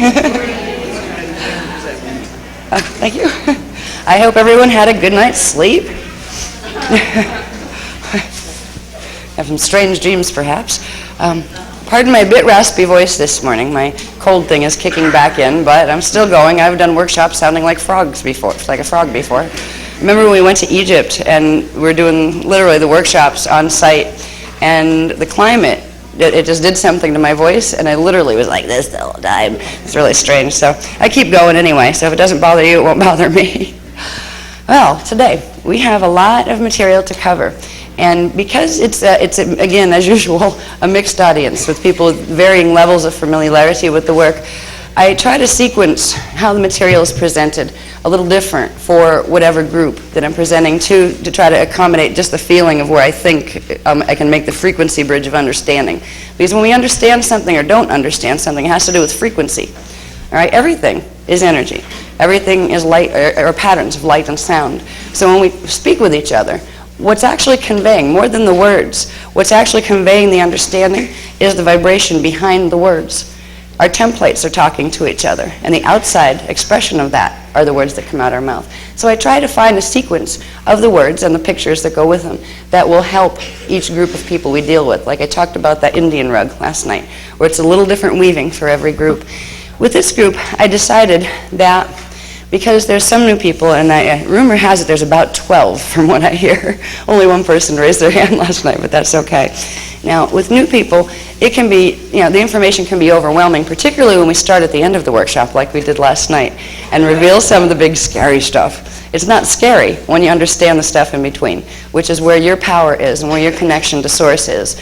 Because in that connection is where, literally, fearlessness comes from, where you realize you can walk anywhere and be fearless. And if you also realize there is a tangible reality to your direct connection to God, and it is a living presence that is within you, and the more of yourself you bring into awakeness in your body, the more you will feel that living presence of God within you. We have the Christos within ourselves and God within ourselves. And these are the teachings that Jesus originally taught, but he didn't make them up. Jesus wasn't the first that taught them. They were taught in Atlantis and Lemuria, way before that. They were taught in civilizations that there's not even legend left that they existed. This is not the first time human civilization has been advanced. In fact, right now, we're not particularly advanced on this planet, but because particularly science has grown to be very impressed with itself and the things it knows, because it doesn't realize yet what it doesn't know, there seems to be an arrogance in a lot of the intellectual communities that science has it marked. I mean, science to the point where they're even saying, well, we've proved God doesn't exist. They haven't. They haven't proven that at all. Now, we have a polarity drama going on that we all are raised with on this planet. You have people that believe in God and people that believe in science, and a lot of people stuck in between. Because at this point, we tend to not run to the priest if we have a broken leg. We run to our doctor. Now, our doctors are working with the tools of science. So it's all crossing over, but there's a lot of controversy. Is it creationism or evolution? It's actually both. Didn't they ever think of that? Didn't they think perhaps that God created evolution? So yeah. We don't need to get stuck with limited beliefs and ideas that we've been given to us just because we haven't had the privilege yet of being exposed to anything better. Our parents didn't know any better either. In fact, each generation, in a tiny, tiny way, has crawled out of the hole of darkness that started with the fall of Atlantis. Tomorrow we'll touch on the history a bit, but today I want to give you the most important part of the entire workshop, which is an understanding of the context, first of all, that all of this takes place within, where your context, how you fit into the world, how the world fits into the bigger things like the universe and the cosmos. So I've decided to combine some of the information that's in the Dance for Life and Love program that isn't in your book, but kind of like moving it in. It's actually in your book, but in consolidated form. All these little tiny diagrams were actually big diagrams that had to do with the other coursework from the Dance for programs. So we're going to expand on those a bit. The people who have been through the Dance for programs, they'll be familiar to you, but it doesn't hurt to hear it again, especially when we get to the echo maps of the God World gates, because that is absolutely fascinating material and it usually boggles the mind the first 2 or 3 times through it. We're going to start with the context, which is structure, cosmic order, and we're going to go through it pretty quickly. I'm not going to spend a million years on something called Partakai, Partake, and Partacum that those who have been with us for a while are probably so sick of hearing that. Oh no, she's starting at the beginning. Yeah. Well, I kind of am, but it'll go really quick on that one. All right. What's interesting is we were given information in layers. It was like being given the first 4 letters of the alphabet, and then after that you were given 4 more. And then the first 4, you learn more about them by understanding the context once you see them in relation to the next 4. So progressively, the information over the last 4 years has been building. And we will start at the beginning today. We'll go rapidly through the beginning. This beginning information used to be workshop stuff that would take a whole workshop to present. Now I tend to get on a roll, and it just kind of goes really quick. What I want to get you through is understanding first base 15-dimensional structure, which isn't that hard to understand. We're going to go through a few graphs that will get you, the new people caught up very quickly. We're going to take that right into Stargate structure, which is the structure of the cosmic Kathara grid. And we're going to take that into the echo maps of the God World gates. And the echo-maps of the God world gates lead to something called the stairway to heaven, which is understanding, literally, the creation process, how we got here and where we need to go and how we get there. How do we get back to where we came from? The echo-maps of the God world gates are Stargate maps. They are literally maps that are used, like we use geography maps here. They are the geography of the cosmic structure. And if you become a being who is capable of going through stargates, you better have a map, because you never know what place in space or time you're going to end up in if you don't. These echo maps begin to show us the structure of the interrelationship between stargates that are on this planet, then in our galaxy, then in our universe, and how they connect to other universes and into the cosmic stargate structure. And by the time we get to the top of the stargate structure, we get back to the heart of all things, the first creation point, which is a perpetual creation point.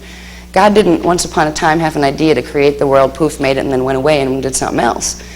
Creation is continual. Linear time, which implies beginnings and endings, is a reality only when you're in a certain type of framework, and that's the framework of multidimensional spectrum. Once you get up and beyond that to the original place of creation, things like space and time are actually understood conceptually, but they are not experienced as direct realities. The creation point, the beginning and the ending, is always there. It is always present, but we perceive it in pieces when we are ensconced in linear time. Our DNA actually does it. The DNA template. It's as if you have lots of little light bulbs in your DNA template and in your shield, all right, in your personal template shield. And they only turn on in sequences, like a spiral. Let's say they work out from the middle, and they turn on in a spiral, and then they're all on. And that's when you understand the whole, and that's when space and time don't mean anything anymore, where you just realize it's all now, all at once. Then you start turning them back off again. You start to get the linear progression. Our consciousness it's as if our consciousness is the living light that allows the light bulbs to light up. We move from one moment point, which is a fixed point in a scalar standing wave grid, but we move our consciousness through those points, and progressively we experience the illusion or the hologram of movement through time. There's a whole process of the mechanics of manifestation that they've begun to reveal to us. Some of it was revealed in Florida last year. We'll touch on some of that as we get into the material today, but we're not going to go heavily into it because that's a whole other workshop on its own. But we'll begin to understand first of all, what is this context we all exist within? What is the context that black holes exist within? So we start to get an orientation to where we are. It's like having a map that says you are here. At least then if you want to go over there, you have to get from here to there. So we're going to see where we are, how those structures are connected, and then we're going to go into anatomy, which is absolutely essential. If we're going to reclaim our ancient heritage, which also included the knowledge of how the universe worked, how stargates worked, and how our bodies worked, we need to understand and remember our body parts. Right now we see the body parts that are on the outside, but we've forgotten what's on the inside and what actually creates the one on the outside. So we will go through the basic structure of anatomy, where you learn about your shields and your chakras and all that. We'll go through that rather quickly, but at a pace that the newcomers can understand and see where the pieces fit. What's most important about these blocks of information is that is precisely what they do. They show you where the pieces fit. They don't just identify pieces, like some systems will teach you, you have 7 chakras. Great. Another system over here, different training type, will teach you, you have a Merkaba field. Another one will teach you, you have axiotonal lines. And you go, great, I have all this stuff. Where is it? How is it interrelated? You will learn how these things are interrelated. You will learn where the words Kundalini fit in and where the words that are bigger than Kundalini, like the Maharada currents and the Kirashe and the Kundare fit in. So it will give you a round-up picture of how the pieces fit together. And from there, when we go into shadow body, understanding what it is that we need to heal in ourselves in order to, first of all, reclaim our heritage, evolve more quickly, get our spirit back in our body, but second of all, to prepare ourselves for the times that are coming on this planet so we can be helpful to the planet and to ourselves instead of feeling overwhelmed and overrun by the mass drama that's going to be unfolding. So we'll start with a basic thing. This is, by the way, and for people who don't know it, this is called the Akasha. This is a symbol code. We use symbol codes in the work that we do. That is a mathematical program. It is a multi-dimensional mathematical program. When we see anything out here that you look at, it can be a symbol on a page, it can be another person, it could be yourself in the mirror. Everything out here is a holographic projection. And your being, your consciousness is like the light bulb that projects through a film. And that film strip is your shield and your DNA template. So we actually see our hologram out here because of what's held within our shield and our template. This gives us huge power to change what we see out here, by the way, once we start to understand how it works. When we are working with any symbols like this, that we are working with mathematical programs that turn on certain parts of our shields and affect the DNA and our perceptual ability. There are certain power symbols or key symbols, the very ancient symbols that they're called Eka and Veka codes. These codes literally go to the core of the shield, and they control large levels of activation of the shields and the DNA. Now, your consciousness and your DNA and your shields are intimately connected. Your shield is what anchors your consciousness here. Your whole multidimensional consciousness anchors down here in your body through your shield. If you have most of your shield turned off, where the scalar waves aren't lighting and going on and off like they're supposed to, that means most of your consciousness is not focused in your body here, which means you're a sleeper. When we move through understanding the use of symbols a little bit, where we don't even have to understand a lot about it. If we can use them in a certain way that brings them inside, it's called induction. You are inducing a mathematical program in through the eyes. There's other ways of doing it too, but we use what's called optical pineal induction. You induce it through the eyes using the breath, and you bring it down into the body, some of them in different areas, and it goes into the template and literally begins to turn on those mathematical programs in your shield, which means it begins turning on the consciousness. The symbols are actually alive as well. They're created like everything else of life force. Each symbol has an identity that's a piece of you. We are actually, if you saw what we looked like without the masks that we wear, the holographic 3D masks that we wear, we are all patterns of geometrically arranged light and sound. And we all have similarities and we all have differences. We have similarities in our template that we talked about last night a little bit, the tribal shield. That's what allows us to see the same hologram. If we didn't have a core template that was the same, we wouldn't see the same planet at the same time. We wouldn't see each other. We'd be alone. We all share a tribal shield that's part of the planetary shield. That's why we can see the animals and they can see us and that kind of thing. But we also share very unique characteristics that belong only to us, some of which we inherited from our parents, and they inherited from theirs and from theirs. But we are not confined by what we have in our gene code from our parents. That's only two pieces. There's a third piece that is always entered into any baby body, and that is at the point of fetal integration or soul integration, when the soul enters the fetus. That before that point, it's actually living tissue, but it doesn't have a soul. It's not a person yet. There is a being that we've all done this to get here. When we incarnate, we take a template. We exist as a light sound pattern. We exist as a shield of light and sound. So our shield comes in and merges with the little pieces of the shield that we got from each parent that came together to form the baby body. So we are not limited by the gene code that our family has. This means, you know how science is teaching us now that all these horrible things are like very genetic? You know, if like your father died of cancer, that means you have a very good chance of it and all of this kind. Now, that's true in the sense that you did inherit part of that template, so that gives you a propensity. However, it's completely disregarding the fact that you were a completely separate being. You're not just something that was formed and happened to pop into consciousness because two people got together and made a baby.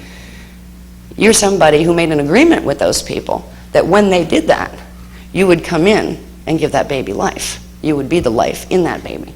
So you have an overriding power for your gene code. And that comes from understanding your parts, getting the rest of your avatar consciousness in your body, and learning to work with your shields consciously. Once upon a time, all of this information was fully conscious. Everybody knew what was going on in their DNA at any moment. DNA wasn't even called DNA in those days. We have all sorts of weird words for things here. Well, they do in the ancient days too, and you'll find lots of them as we move through the course. It's like you need a dictionary to keep up with some of this sometimes, because excuse me, there are words that we use, just like there are symbols that we use, that are from the very, very ancient times, and they use very ancient languages. The ancient languages were built on a comprehension of the vibrational signature of a thing. Everything in the universe vibrates. All right? Everything has a unique vibrational pattern combination of vibrations, actually. A name is an auditory expression in sound of a vibration. Sometimes your name feels like it fits you, and sometimes it doesn't. If it doesn't, there's a good reason.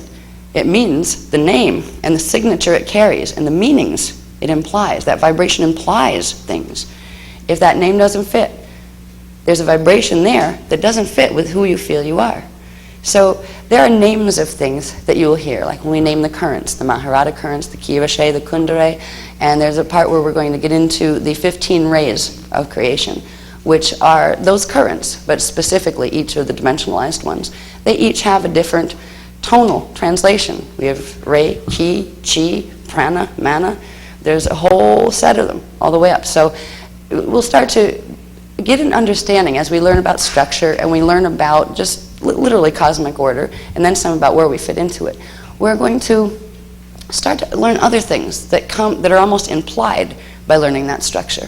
Like you'll start to realize you have power as a vibrating being to influence other vibrations around you. Much more than you ever thought. When we get into the echo maps of the God World Gates, this is part of the Dance for Love program that I felt was important to bring to this group. When we get to the top of that stairway to heaven, what's up there? All right. There's heavens and then there's God worlds. There's 7 higher and lower heavens, but up above that, there are the echo worlds, which are called the inner echo universes, and build up from those, moving toward the top or expanding out back to source. There are what are called the God worlds, which are, they have dimensionalization like there is here, which means you can have an experience of a 3-dimensional hologram. But the beings that live in those worlds are complete masters of consciousness, of the matrix. We are in what's called a cosmic matrix. It is a structure of energy that God created and continues to create in order to experience itself. And I call God an it because it's beyond gender. It's not polarized. If it were polarized, then it would be male or female. But God is not polarized. It is the point of all union, of no polarity, through which all polarity can emerge. It is an it. And that's an honor to call God an it. It's not an insult. It's beginning to understand the hugeness of this consciousness that we call God. And as huge and expansive as this consciousness is, so too is the love that consciousness carries. The cosmic creation was set in motion out of the intention of love and a desire to experience self. If God was just God and there was nothing else, why do you think God created? God wanted company. And God wanted to know itself in form. So it created a structure where it could literally send portions of its own consciousness into that structure, and they would have independent life. And they would have free will and the ability to create through thought, just like God. We were created in the image of God. Unfortunately, on this planet for many, many eons now, they've been trying to convince us that God was created in the image of man. And that is not true. It was the other way around. We were created in the image of God, and God is consciousness, expansive, omnipotent, omnipresent, always, and eternal. That is what we are too, but we forgot. The trainings that we have been given over the years that teach us that we're sinful, lowly creatures, teach us that, there's angels that never lowered themselves to being human, that are much better. We're supposed to listen to them. Guess who wrote those stories?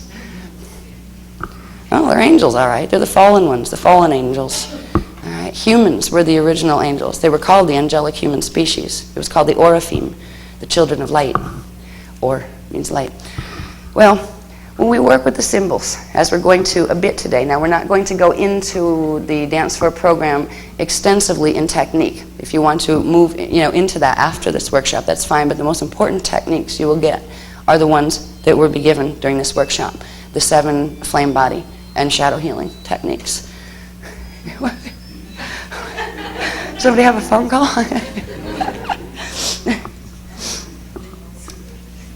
People who are interested in continuing with the work, we do have the Dance for program, as I said, from the Phoenix workshop. They're going to be the best tapes to learn it, and you would get a book with it.